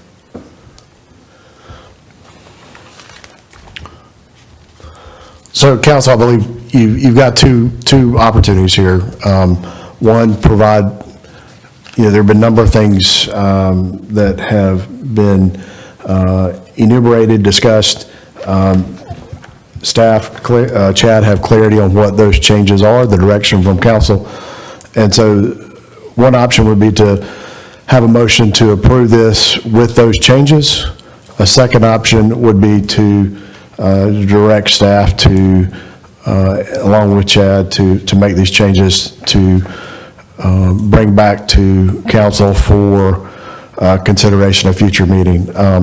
Because of I think there's clarity, extreme clarity on, council's wishes. We can move forward with that if council would like to move forward. If you want to see the changes one more time, I would suggest putting it on the consent agenda for for August. But I think there. Is council comfortable with directing staff to make those changes and put it on the consent agenda for August? I am. Councilman Davis? Yes. Mayor Pro Tem Castleberry? Yes. Okay. And then I already hear. Yeah, the one question, I don't know that we ever resolved getting rid of the maintenance on private streets. I know me and Frankie made some comments, but I think that might be the one that I would still question what the direction is going to be for Chad. So Mayor and Council, what I would suggest and recommend is that if there are specific things that you are seeking, in addition to I would suggest a motion, one way or the other. A motion with specific changes that have been discussed tonight, or to approve, or a motion to ask staff and Chad to make the changes. And I think what I would recommend is whatever changes you have from what's been presented, that be a part of the motion for tonight. Either to approve it or to direct staff to make A, B, C, D changes. Okay. I thought that was going to be taken care of. I would recommend a motion rather than a consensus. Okay. For clarity. All right. Marcus, have you been taking notes? What should be the best word in that motion? So we have removal of multifamily language. Removal of village center designation. Boundary. Map. There was removal of 2 locations of high density. I know you're saying that's multifamily, but it's actually called the high density.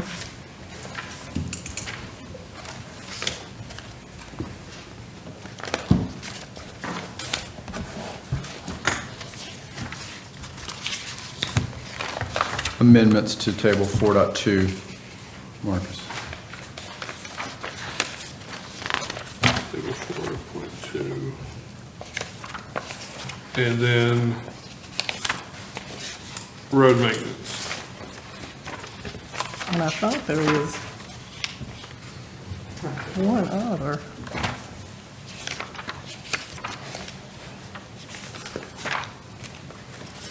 My notes have flagged page 49.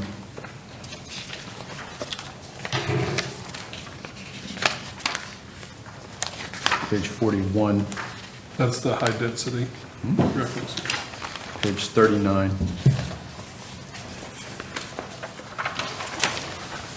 39 and 49 are high density. Correct. 41 is the table. Correct. Just for fun, let's get the right page number for the future land use map boundary for the village center so that that's accurately reflected in the motion. That'd be page 40, I believe. Affirmative.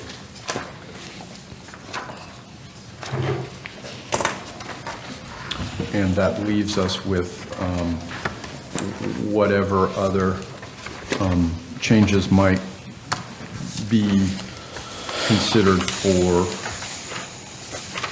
transportation. And that was page 23. Correct.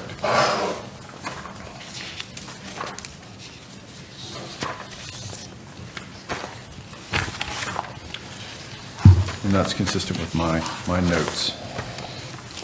Can you read that list? Absolutely. Removal of high-density and/or multifamily language from pages 39 and 49. Removal of village center designation on the future land use map on page 40. Removal of road maintenance provisions on page 23. And then the amendments to table 4.2 on page 41. Okay. Should they say private road? It's the removal of the two sentences. Oh, okay. Okay. Any additional comments, concerns? Do we have a motion to remove the components that council just read and adopt the comprehensive land use plan as presented otherwise with the removal of the items that have been read?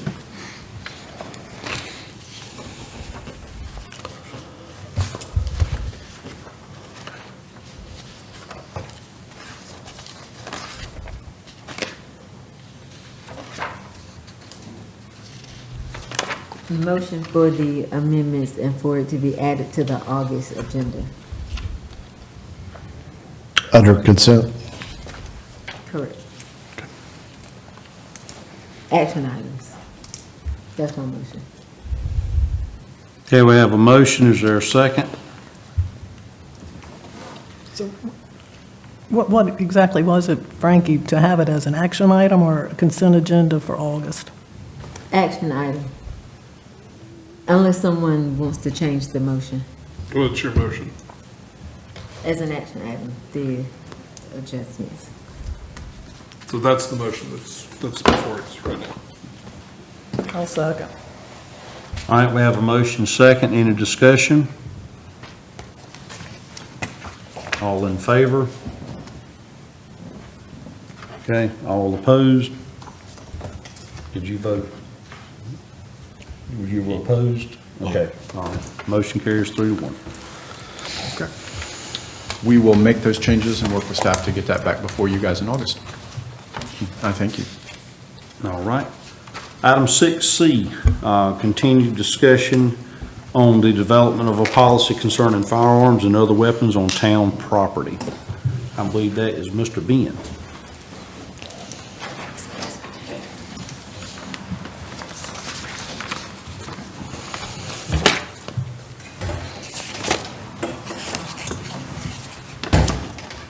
Should I wait or go ahead? What?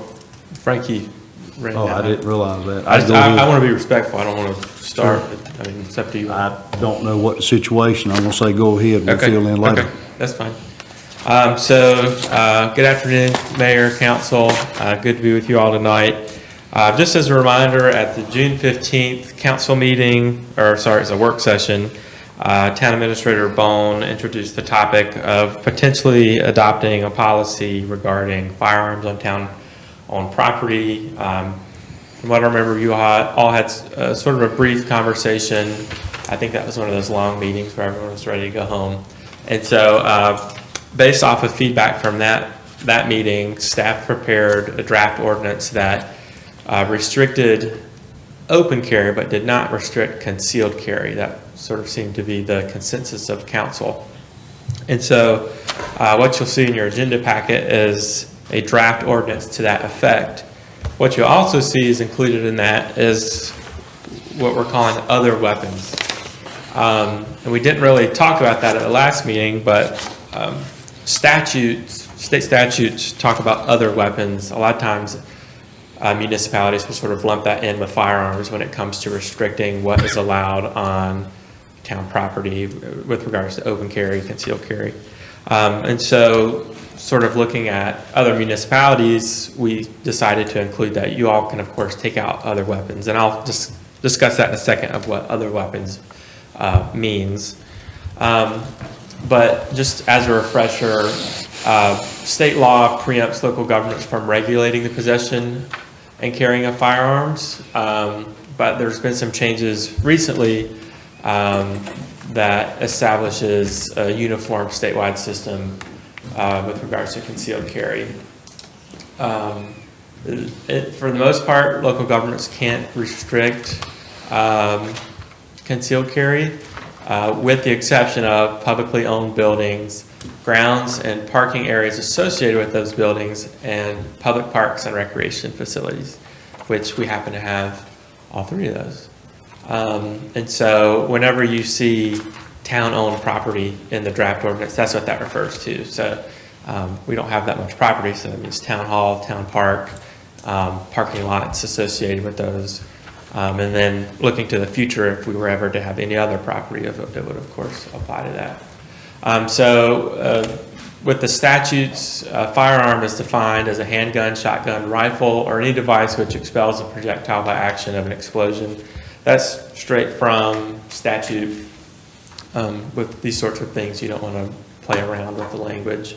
Other weapon, you'll see some of those things. You're probably wondering what is a dirk or a shuriken, or some of these, like, I had to look it up myself. I had no clue what these things were. That again is also taken from general statutes, and I think some of these are more of like archaic weapons that I think maybe the General Assembly had back in like the 1800s. They were worried about someone having a slingshot in public, and they just sort of added on like a Bowie knife, metallic knuckles, stun gun, as technology has developed. And so we'll talk about some potential exceptions you all could consider later on to other weapons. But that's when we talk about other weapons, that's what we're talking about. A person with a valid concealed carry permit may possess a handgun in a concealed manner on all town-owned property. You can do that now, and if you all were to adopt this ordinance, that would continue.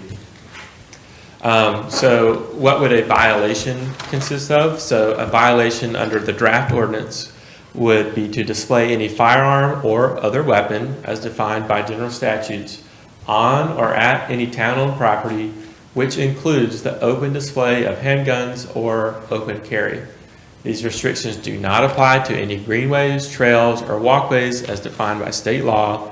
In addition, an individual otherwise lawfully carrying a firearm may secure it in a vehicle when visiting town-owned property. So we're not saying that you can't have a gun on town property, you just can't be walking around with it open carry. It also, a provision we've worked in, this covers the town, but it also sort of protects residents as conspicuous sign postage. So we can't really tell someone you're not allowed to have open carry in here if we don't have a sign on the door or somewhere conspicuously posted that says you can't do that. Because what are we going to arrest someone for not knowing that they're allowed to do something when maybe they could go a mile down the street and be able to open carry? So that's something we've worked in, and that was something we took from another municipality as sort of a best practice. I won't go into all of these, but there's some exceptions. Some of them have to do with general statutes. The one I'll sort of point out is possession or display of a knife with a blade longer than 3 inches, both for fishing purposes and performance of duties of a town employee or contractor. Of course, we don't have any means to fish on town property, but again, we're looking to the future, and maybe the event that we had a lake or something in 30 years, that's just something that's in there. You all can of course take that out if you like. The other one is just sort of a no-brainer, where we're allowing contractors and town staff to be sort of exempt from having a knife. So if they need to cut things as they're working at the park. Any questions on exceptions? Okay. That's it. So you'll see the draft ordinance in your packet. You all could choose to adopt that tonight. You all could amend it and choose to adopt the amended ordinance. You can all choose to delay it if you want to have more conversation, but I just wanted to sort of float the possibility that you're allowed to do that. Did anyone have any questions, comments, concerns? I've got one question, Ben. Under firearm, and I know you said you got that language from the general statute. Okay.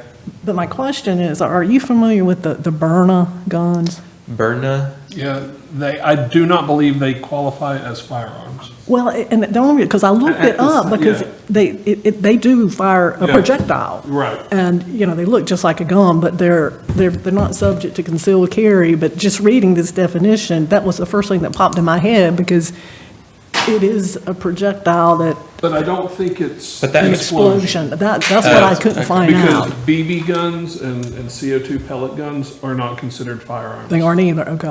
Like I said, that one was just, Yeah. I mean, that's something to consider, and, BB guns, a lot of times they look like a real gun, especially if they don't have like the orange tip or from far away, so that may be something for y'all to consider too, is we could amend that to say firearm is defined as a handgun, shotgun, rifle, and we could sort of play with the language to, if you wanted to include BB guns or this new technology that isn't technically a firearm, but sort of has the same capacity. If you saw one, you would think it was a pistol. Okay. And they even have rifles that look kind of like assault rifles. Okay. But they're non-lethal, and So is that something you all think maybe we would want to work into the language? no, I think it should be, if it's not a firearm, I don't want to exclude it, just because that's what they advertise for those people that don't want to carry a loaded gun to use this for self-protection. Just for clarity, you don't want to prohibit open carry of this device for, say, a BB gun?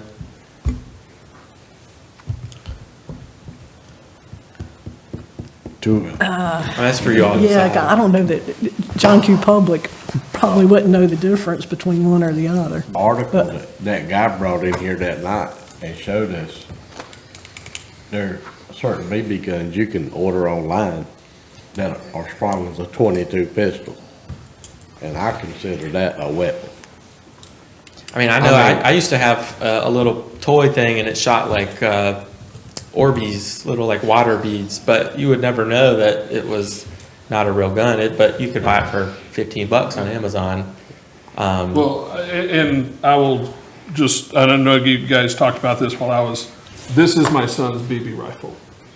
With a scope? It has a scope, and it's pumped. That looks like mine. It looks That was like real. a Daniel's Defense assault rifle. Yeah. But it's a BB gun. And so not necessarily saying one way or another, but I know the purpose is if somebody carries that into the town park, right now it's allowed because it's not a firearm. Yeah.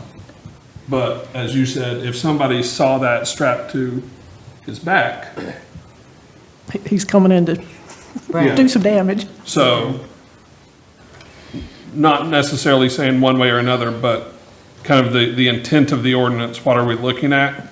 And what do we want to protect and prohibit?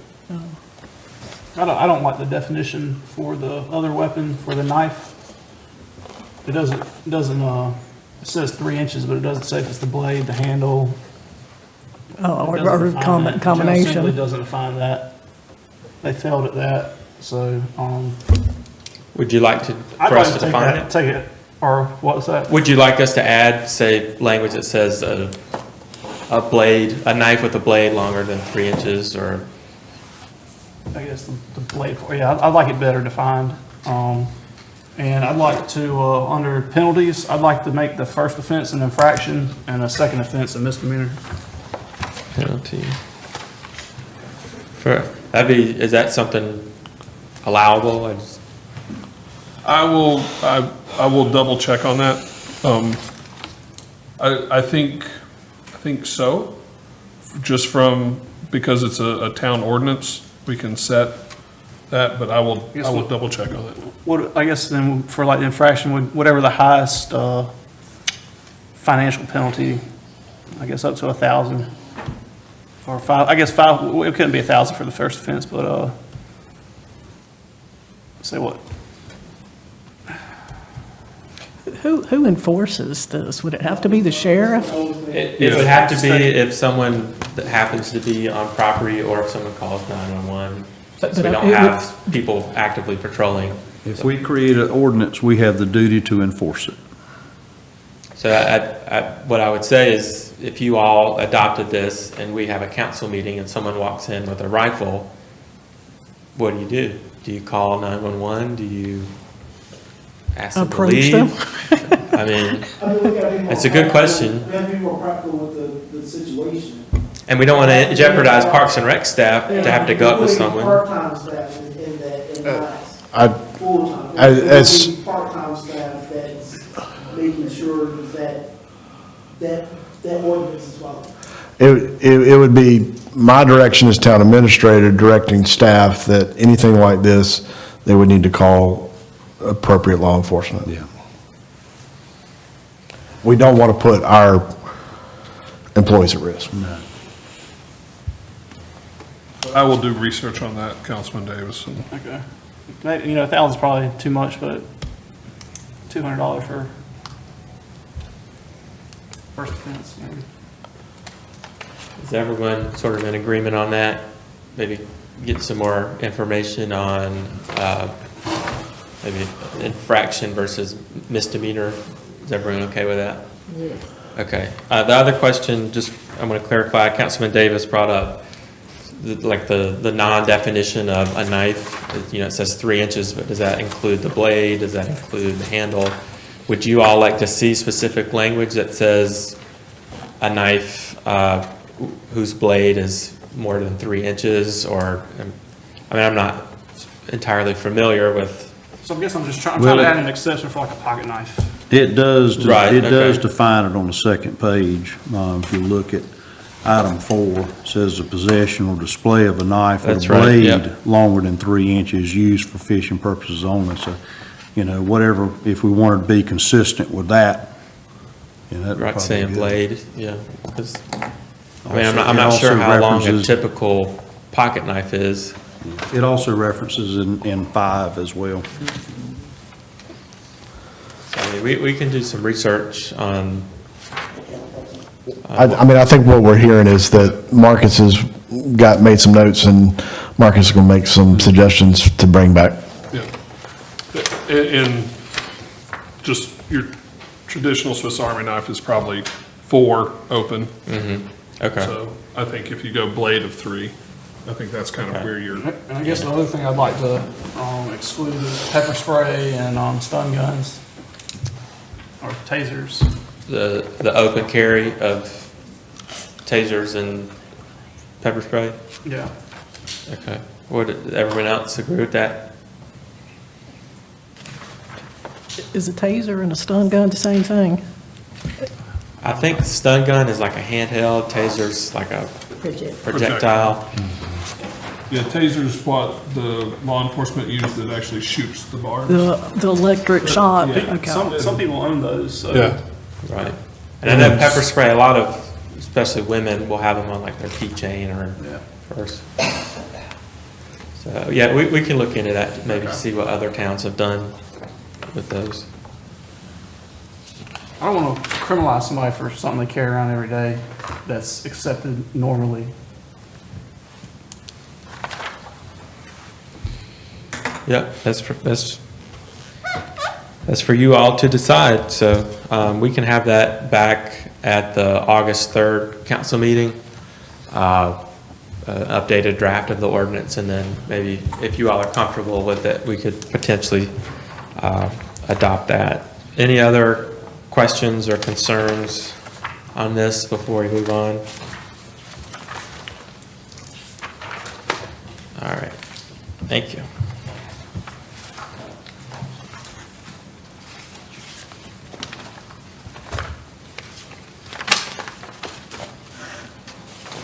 All right, next item, 6D, continued discussion on the development of a policy concerning alcohol and special events on town property. I believe that's Mr. Jason.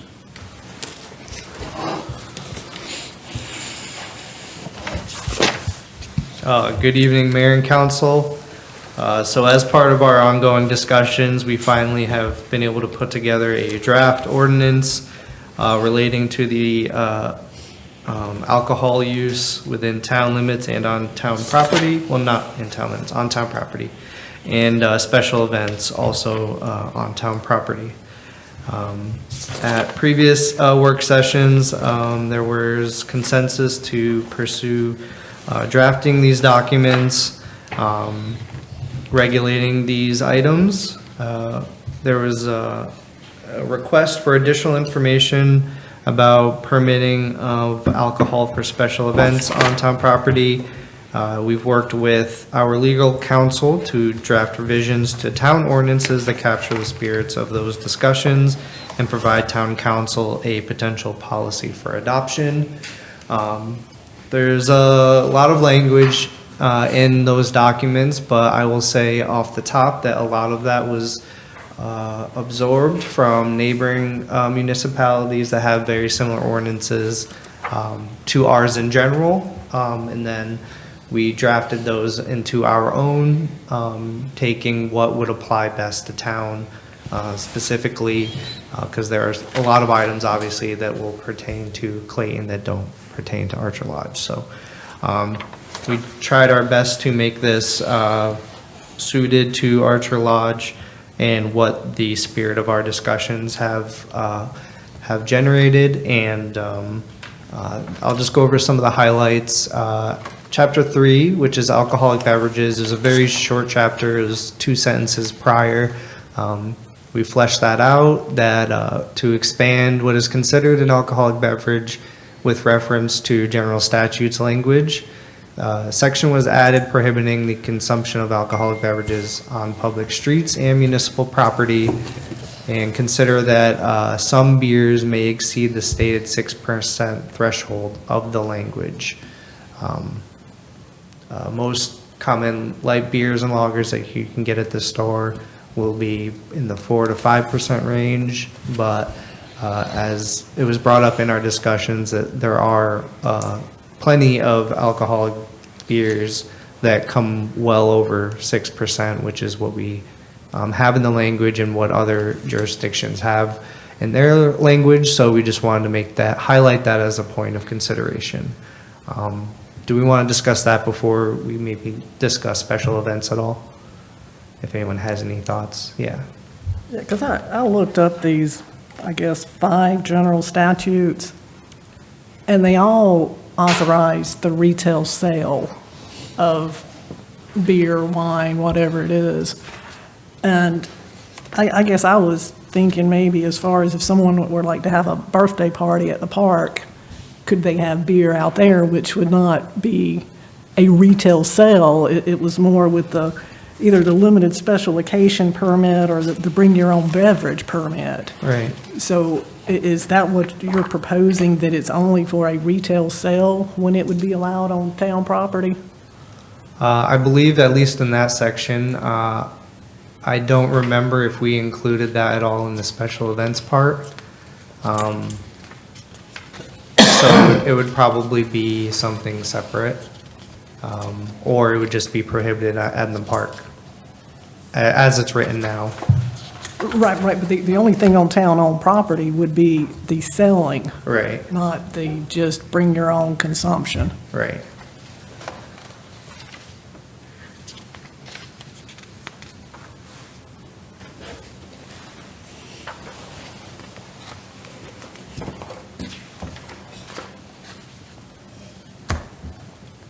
Like I said, I could see it more people just renting the pavilion or the picnic area and not having, vendors out there. That to me Right. would be something more like what the town would be doing, not some Archer Lodge resident. Right. Yeah, that's a good point.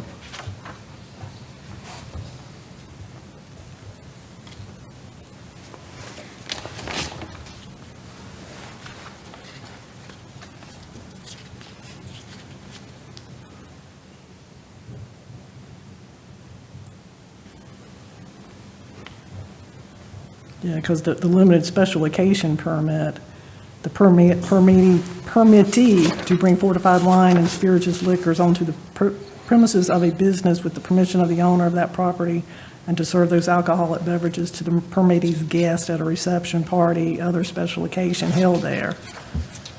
And then the other, to bring your own, allow patrons to bring closed containers of malt beverages and unfortified wine onto the premises and consume while on the premises.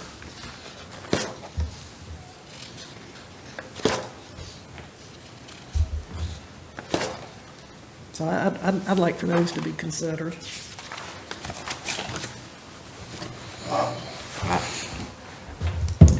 We don't, that way we don't have any control over what's there though, right? Well, they would still have to get a permit. It's just a different type of permit. But I mean, you could blend liquor and stuff together and bring it in.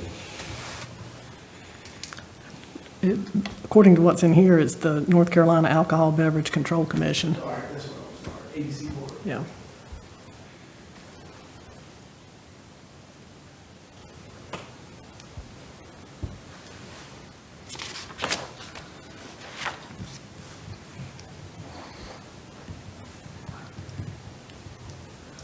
So is there any further discussion on that, or is there specific language or changes that we should look at? At least for this chapter 3 with alcoholic beverages? But like I said, to me, it was just considering some of those other general statutes Yeah. that don't pertain just to retail sale. Mm-hmm. You know, which ones y'all may think is more applicable, maybe, you know, Marcus might need to be input.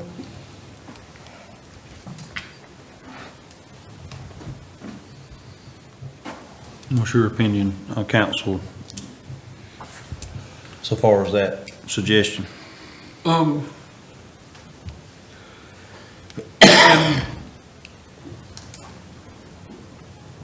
Because I know when I took a look at it before, it's this part, it's almost a ban on consumption or open containers on town property. So regardless of how they get it. So with the retail sales, and with that, I'm thinking cash bar.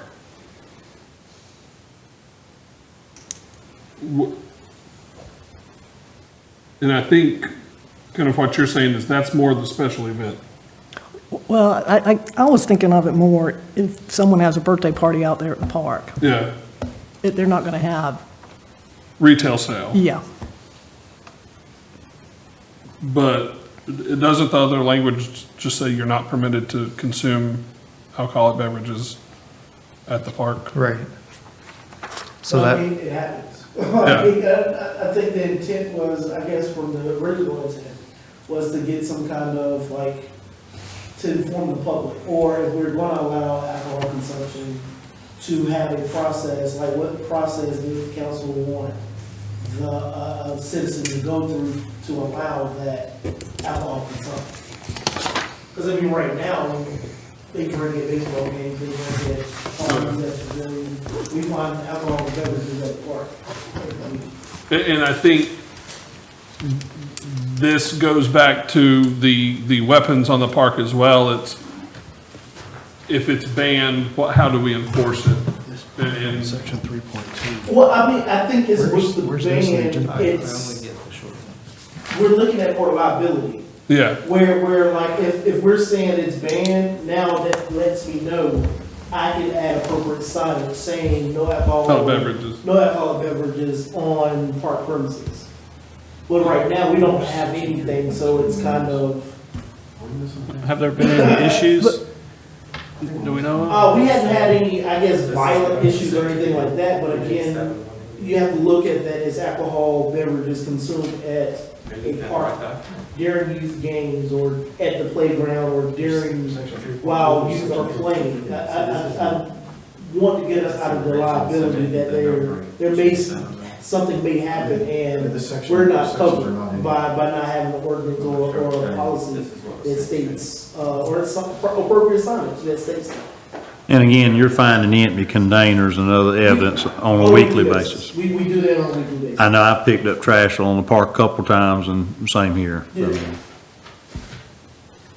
So Marcus, did I hear you right, it's banned now? I don't think we have any language. Oh, okay, that's all right. Yeah. I'm I'm talking about in the draft that we have before you. It would prohibit the consumption of alcoholic beverages or the possession of open containers at the park. But as of right now, there's nothing. I'm missing where the park is excluded because it's on town-owned property. Yeah, I apologize, Mayor, Council. I don't know, somehow, I believe we're missing at least one page, because what's in the agenda packet is showing a section 3.1.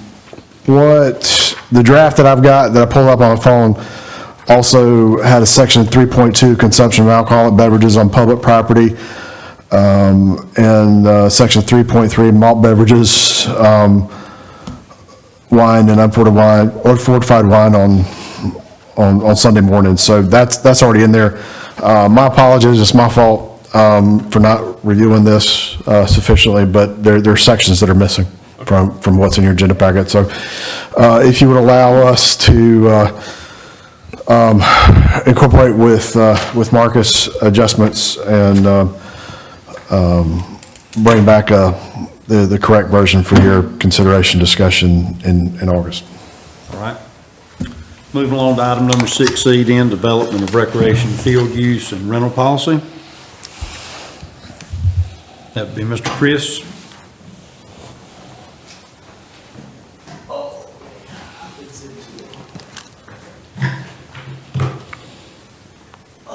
Good afternoon, Council Mayor.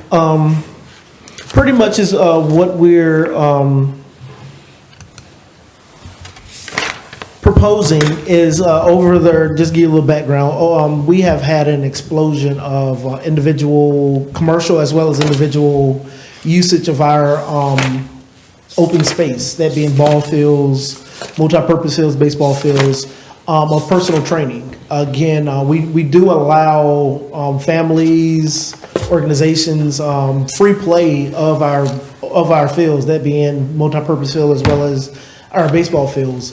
But the problem that we do have is that we have a number of patrons as well as organizations making money off our fields when we're not getting anything from that free exchange there. And I think it's time to limit that. And then at some point, it has affected our partnership with NERFA as well, where they go through the appropriate channels of paying for field usage, that being the field itself as well as light use. They go through the appropriate channels, and by them going through appropriate channels and see other members and organizations within the community not go through those channels and still make money or a profit off usage of the field, they're looking at us like, why should we pay? And that's going to start affecting our revenue. So with this policy, it's pretty much showing appropriate signage and having residents or organizations go through the appropriate channels to ensure that they're renting the fields if they're going to make a profit by using our facilities. Could you expand on how somebody's making a profit off using our fields? If I'm doing, for instance, the main thing that we do have is soccer. Like soccer is a big sport that the town doesn't offer, but we have a lot. We're partnered with a great organization here within town. If I'm a soccer trainer, you can pay me to train your kid $50 an hour. I can tell you, let's meet at the town multi-purpose field, train your kid. We're pulling up and not really informing the town. It just looks like free recreation, but I'm training your kid and I'm getting paid and the town's not getting anything from that. I would say within the last 2 weeks, we had a Thursday and I was closing the park. We had 4 organizations using our fields. Is there not a policy in place to rent the fields? There is a policy in place, but at the same time, we still have the open where you can just go out and recreate as well. But it should be recreational and not organized. Correct. Correct. And again, we don't want to discourage just being a mayor, going out there and playing pickleball and him whooping me. We don't want to discourage that. But at the same time, if the mayor's training me to play pickleball and he's making a profit off that, that shouldn't be done on town facilities. We should be making something off that as well. Kind of to piggyback that, because that was one of my questions, where it's like you got these commercial activities, but then the unauthorized commercial use, isn't all the park a free public use designation? It is, it is. So I guess me reading that, it says they may not conduct commercial activities on recreational fields under a free public use designation. So that says they couldn't even do that training that you're talking about, could they? With that, I probably would limit to the amount of people you are training. Again, I personally don't have a problem with you training one person at a time. That could be your neighbor, your son, and you're not getting paid for it.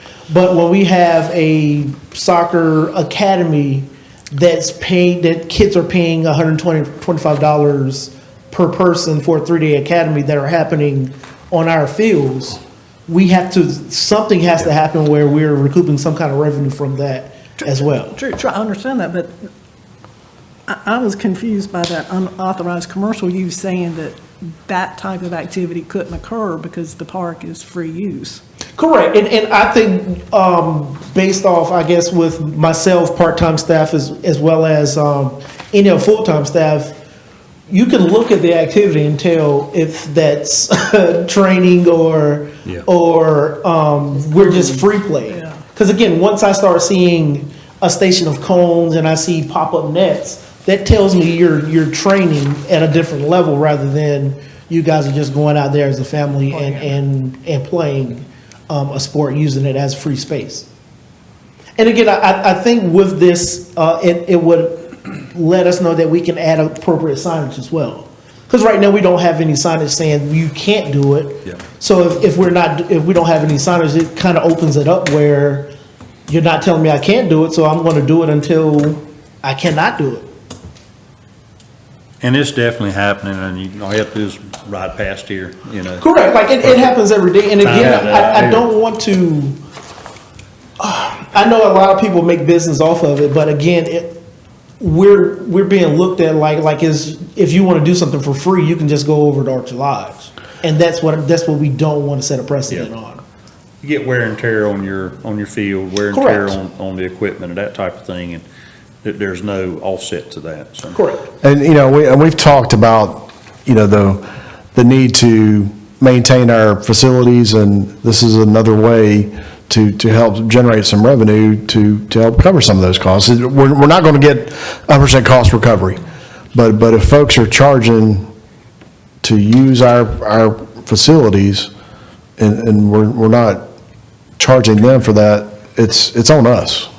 And we may not get every one of them, but again, it shows that we see what's going on, and letting consumers know that like there's a process that you need to go through in order to rent these fields. I'm in agreement with that. I'm definitely in agreement with it. I'm trying to figure out how is this gonna stop that? So we'll put signage up to explain the process, and when it's clearly visible that, there's instruction going on that's getting paid for, we can address it. But we need to have, clarity in the town policy that we can refer folks to. And just to piggyback off that, where if I see someone now, I don't have any policies that protect me to go to that individual to say, well, this is not allowed on our town facilities. So there's nothing backing me right now. Okay. So I just kind of got to let it happen. No, I understand. I really don't see that being in this policy. I think that needs to be addressed in like our service fee somewhere in there. I mean, we have fees. Like we do have fees attached to rentals of our facilities. Well, that's basically what the commercial's doing. They should be paying a fee to use that. Agree, and this, again, gives us additional detail and authority to enforce it for all those scenarios. And I think this policy delineates somebody having a soccer camp out there for 3 days as opposed to somebody going out there and just setting up cones and running drills individually. Correct. I think the policy kind of goes, okay, this is a commercial enterprise and this is somebody doing it on their own as a recreational. They're just trying to get better as opposed to, I've hired this coach and they're using our facilities for free.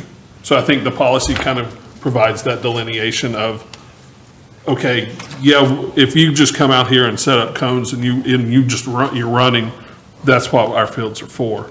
But if you're making a living off of our fields, you need to be renting it.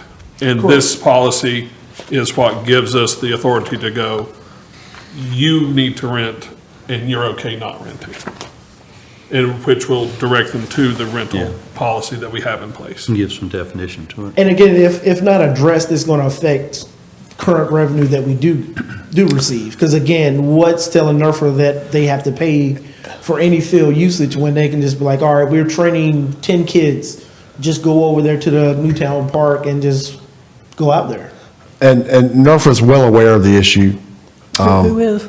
Neuse Regional, Neuse River Football Association. So, we've got, is it a contract with them? We don't have anything. We don't have any contract, but they rent the facilities on a regular basis. We get a lot of revenue from them. And, what's fair to them should be fair to everybody else. That's right. That's pretty obvious. I mean, you see one or two individuals, see them on a multi-day basis, and the youth are different every day. Same equipment, same instructor. Correct. And the parent is usually parked at the Veterans Memorial watching. So, I mean, it's not. Yeah, I mean, it's out here in the public. I mean, it's right outside your window, right? I mean, it's pretty obvious. It's pretty obvious. I mean, And there've been a lot of times where it's not, it's 15, 20 or more kids that are participating, particularly, during spring break or after, school got out. It was extremely apparent. And especially when you're advertising it, like I'm putting meet at the town hall field on a flyer, charging kids $50 for the week. So again, I think it's, we have to make something off this. I think it's something that needs to be addressed, and having a clarification gives y'all the authority to put out the message, if that's via signage or other, whatever other methods are appropriate. So, Mayor, council staff does request that you consider adoption of this policy at this time. Okay. I don't have any problem with how it's written. I think it gives, clarification, on the subject. Does anyone have any concerns? I don't know if this really applies to this, but I know last year we had a lot of conversation about paying for parking at the park. And I can't remember exactly, but it seems like, well, it was supposed to be a donation and not a requirement. But I know from the notice that came out from this last tournament, they had a fee schedule for parking too. So is it somewhere what our policy is on charging to park at, charging to So we park don't at have the a park? policy on that. We technically don't have a policy on that. And that may be something we want to think about in the future where we have been approached by a number of organizations that want to host tournaments at our park. And if I'm Perfect Game, which is a good organization that does softball as well as baseball tournaments, if they're renting out our park, they're going to charge for you to park. Is that something we're willing to allow, or that does need to be discussed? Yeah. But like I said, I remember we talked about it last year when the Yeah, tournament when it was came going up on. last year, again, when working with Little League, and every organization does it, it's supposed to, your signs is not supposed to say parking fee $10 or $25. The parking signs are technically supposed to say parking fee donation, $25 for the week or $10 for the week. Again, just because it's free to get in any Little League game. But at the same time, most organizations, they do make money off concessions or the parking.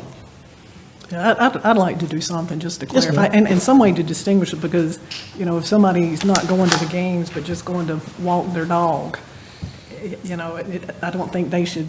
So do you want that to pretty much be specifically like for tournaments? Like, Well, really, for any activity at the park. gotcha, okay. Does that need to be in this policy, or is that a separate policy? That should be a separate policy. Yeah. That'd be a That's separate policy. where I knew kind of related to it, but. Yeah. Yeah, it's I'm just definitely saying- related, but yeah, that's definitely something we can draft and have present to council. Mr. Mayor, I guess the only thing I have is, I feel like this is overly broad. I would like it to pertain to the parks and property of the town. Does it not say that? Events within municipal boundaries. So it would pertain to the whole town. So more like town-owned facilities or? That's an ordinance regulating special events within municipal boundaries. Well, it says recreation field use and rental policy, Town of Archer Lodge. I know, but at the top it says an ordinance regulating special events within municipal boundaries. I'll refer to the lawyer for clarification of whether that affects the whole town or not. In the title. Where are you seeing municipal In the boundaries? In the title at the top. Town of Archer Lodge recreational Page use. 189. Oh, I was looking at page 204. That's what I. Yeah, Town of 204. Archer. Special event, are you at special events? I'm looking at 204 as well. Town of Archer Lodge recreation field use and rental policy. Yeah. Yeah. Yeah, 189 is special events that pertain to alcohol. He was looking here, Uh, but we're here. Yep, We're here, too. 204. Yeah, second paragraph, second, public recreation fields are intended primarily for community recreation and improved athletic programming. Well, that the first sentence, I think, So if covers it's it. not gonna be public, it doesn't pertain to private, of course, so.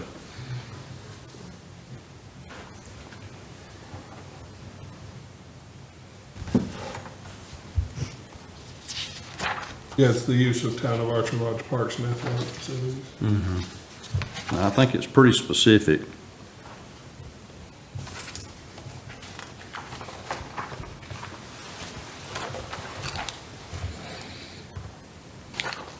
And that's the alcohol ordinance thing. Yeah, I think y'all did a good job putting this draft together. Like I said, I definitely think it's an issue that needs to be addressed. I've seen it, a long time, and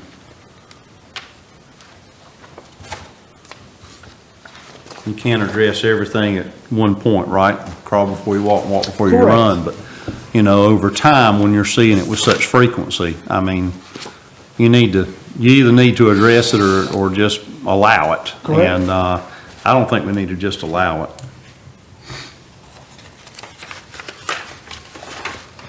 And again, we won't be able to police everything, but at the same time, if it gives us it gives me some backing that I That's can right. address That's right. issues such as that. That's correct. So you're looking for a motion, Mayor? That is correct. Do we have a motion to approve the Town of Archer Lodge recreation field use and rental policy as presented? Motion. I have a motion. Is there a second? I'll second. I have a motion second. Any discussion? Just one question, are we gonna address the fee is there gonna be a different fee? A higher fee for commercial use of the field? There won't be a higher fee. We kind of have fees laid out through our fee schedule. Residents get a set fee, and non-residents pay 50% of that residence fee. So, for instance, if our multi-purpose field right here beside Town Hall is $60 an hour to rent, residents pay $60. Non-residents will pay $90 an hour. Okay. Any further questions or discussion? All right, we Chris, have, how was the money divided up for the parking down there at that tournament? Are you talking about for this Last past year. tournament? We did not accept anything this time. reasoning for that, last year we paid for officials and we split the profits from the parking 50/50. This year we did not pay for officials, so JCLL, we allowed JCLL to collect that so they could pay for the officials as well. That's fine. Okay. Any further discussion or questions on the motion at hand? We have a motion, we have a second. Hearing no further discussion, all in favor? Okay, Sorry. motion carries unanimous vote. Thank you. Thank you, council.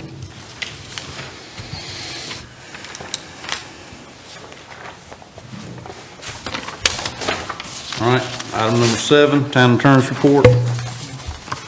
All I have, congratulations to Jason and Marcus, and big thank you to Ben. Yep. All right. Everyone had a good 4th. Item number 8, town administrator's report, Mr. David.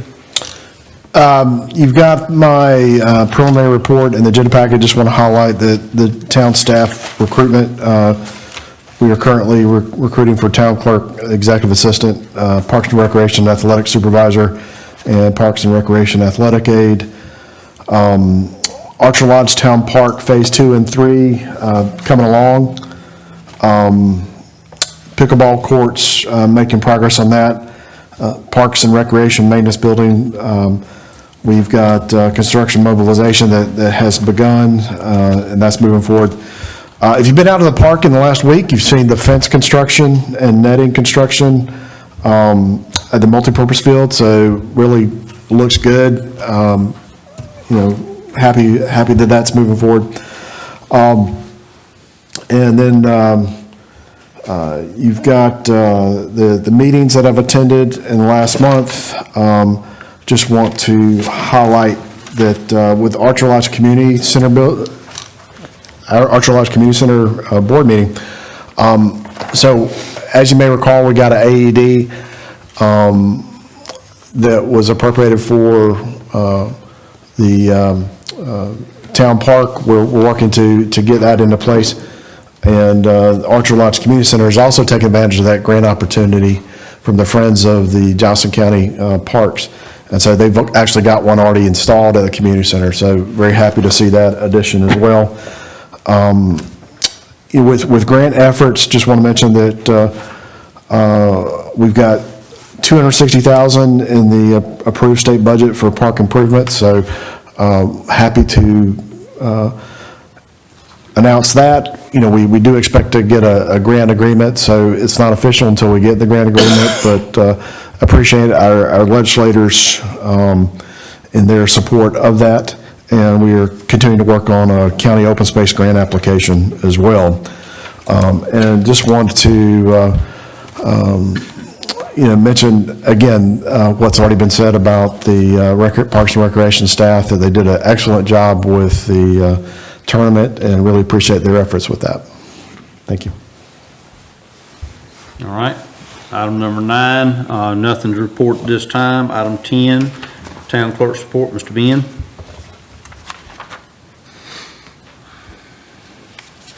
Afternoon, council, mayor. This is my last report to you all.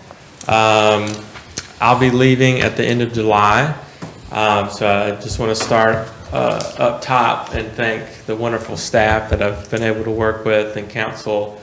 I'm on my 3rd town administrator now, and each one has been a pleasure to work with, and I feel like I've learned a lot.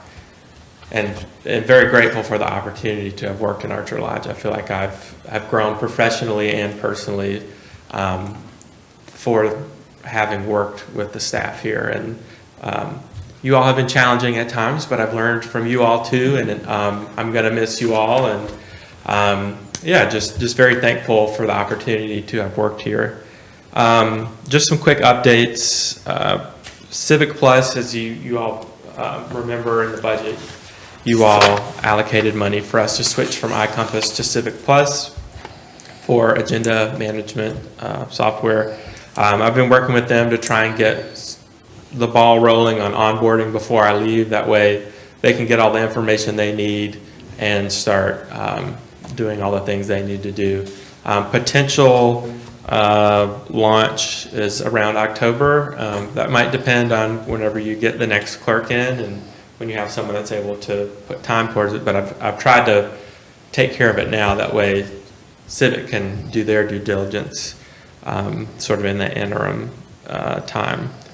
You all are aware, but the mobile speed radar unit, that unit sustained some pretty significant damage during the storm. I think it was 2 weeks ago. The wind got a hold of it, pushed it 5 or 6 feet, and it fell. The brackets broke off, the wires were stripped. Thanks to the Parks and Rec guys, we got it back over here, and once we were able to take a look at it, the damage wasn't quite as significant as we thought. We were able to put the wiring back together. It's behind here, just sort of hanging out. We're hoping to get it back out maybe this week, next week. It appears to be operational. There's no major physical blemishes. So we're very thankful for that. We've had to do some work on it to get it back up and operational, but that's just sort of an update on that. And I think that's it. Just want to say thank you to you all, and thank you so much to the staff I've been able to work with, and very appreciative to everyone. So thank you. Thank you. All right, item number 11. Mr. David, do you want to cover that, or we? Yes, sir. For the Human Resource Officer's report, you have the information in your packet. I made reference in my report about the recruitment efforts that are underway, and the personnel policy update. We're under staff review at this time, but hope to have something in the coming months to bring back to council for consideration. All right, item number 12, Mr. Jason.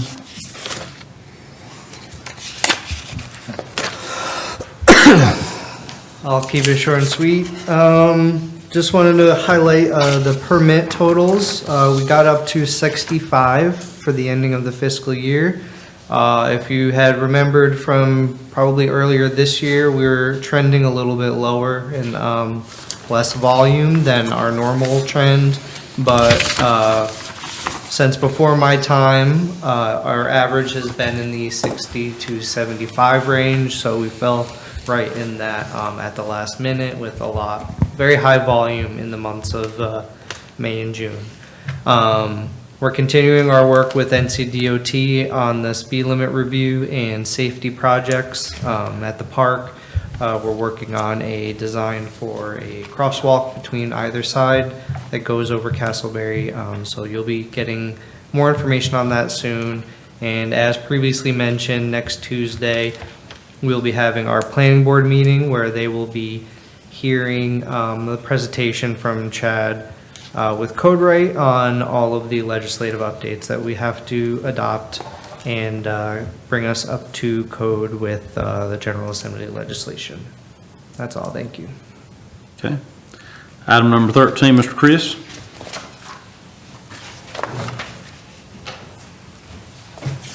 Thank you, Mr. Mayor. We had our third Popsicles in the Park program last Tuesday. We had a little over 107 in attendance, and that was led by Mr. Luke Vendergraff. He's a storyteller out of the Raleigh area that he came and read or acted out and read a story that he originally wrote and produced. Our next date will be July 21st. If trends continue, we'll be looking a little over 100 again for that program. That program has exploded this year with added advertisement from Mr. Boone. Mr. Bone, make sure he takes his pictures and tells Lindsley to post them all the time. So definitely with that added marketing has added to that program. Our softball clinics, we're in our second session of softball clinics. We had the council this morning just due to the weather, but that should pick back up tomorrow morning, Wednesday morning, and we should make up today's day, Thursday, and that program will take place over at the town park. We have 25 young ladies registered for the second session. We had 29 registered for the first session. So that's been, this is our third year conducting that program. It's been a great program. I think some of the young ladies have helped out Mr. Jeffers that's on the Little League championship team. So, but Coach Jeffers has been a pleasure to work with, and he continues to grow that program for us. Again, Johnson County Little League, our 12U girls are headed to the States again, and definitely we have to appreciate that at all times. And I know there has been plenty of congratulations to them, but I have to give a shout out to my team. I have the best team in the state. I will put Marcus and Blake up against anyone maintenance crew in the state. We're very fortunate to have those two guys. They have expertise in different matters when it comes to field maintenance, but together they work seamlessly. So again, I can't take any credit for any of that. That is 100% Marcus and Blake. Marcus takes care of the infield, and Blake treats that grass like it's his kid. Again, you can go out there, and I would challenge you to go out there and lay down and on field too. That's the softest grass you'll ever lay on. I've done it a number of times. But again, that Blake cut that grass almost every day. Like he would tell you, nah, like it feels off in left field. Like he paid attention to this field like no other. And again, like that crew deserves a pat on the back for the way those fields looked.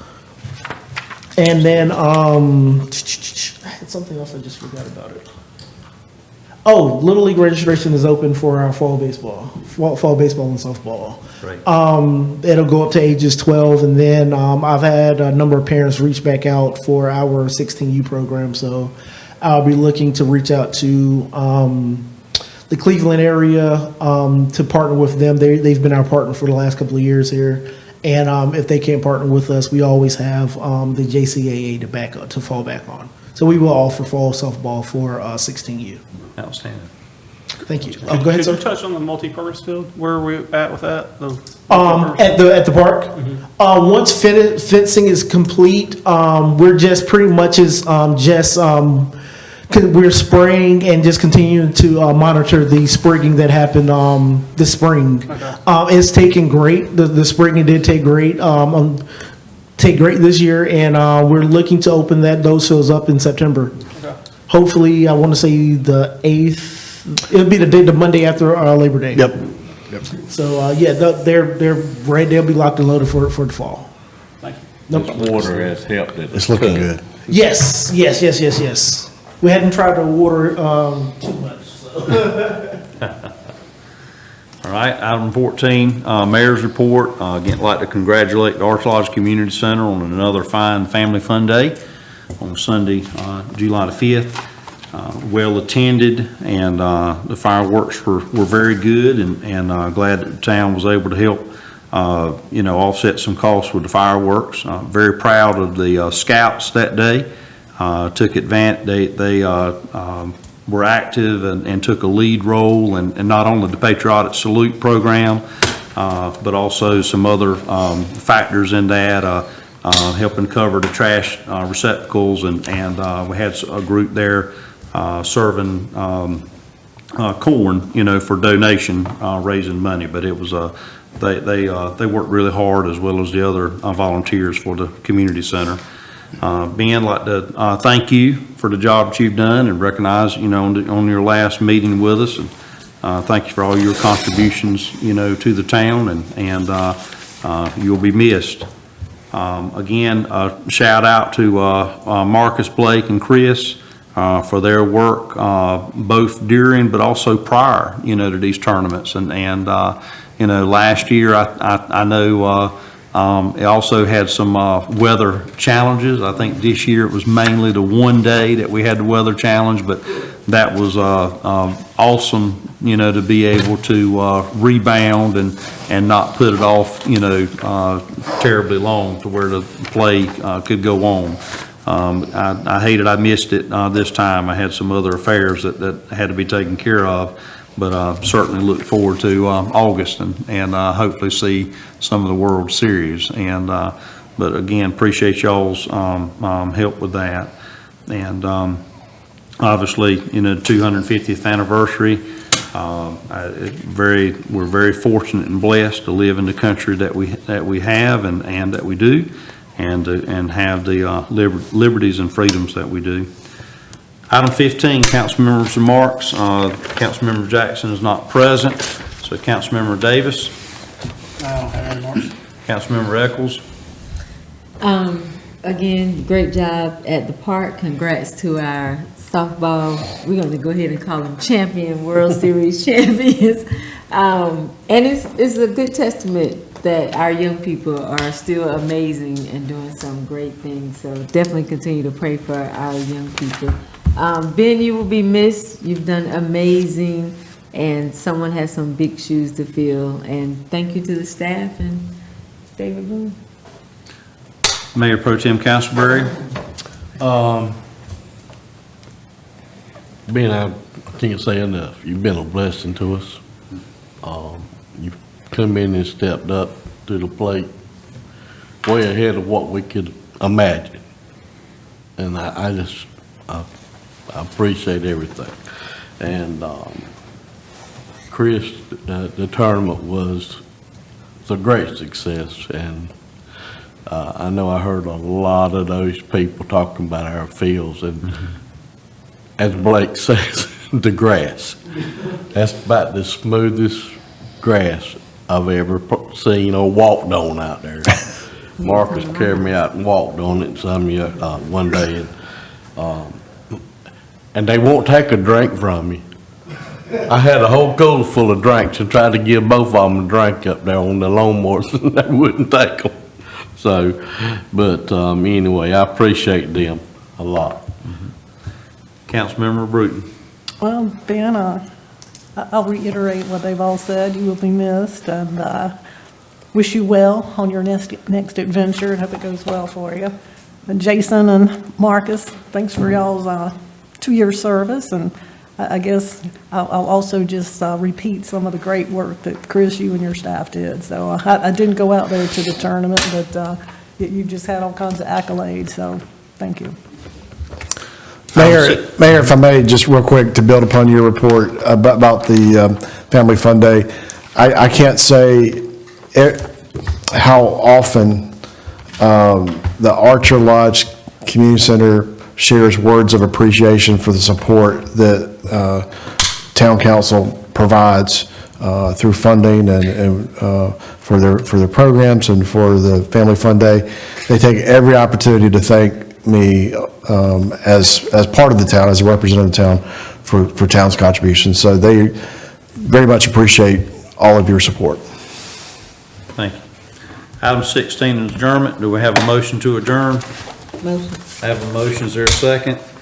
Second. We have a motion, second. Any discussion? Hearing none. All in favor? Unanimous. We are adjourned. Thank you.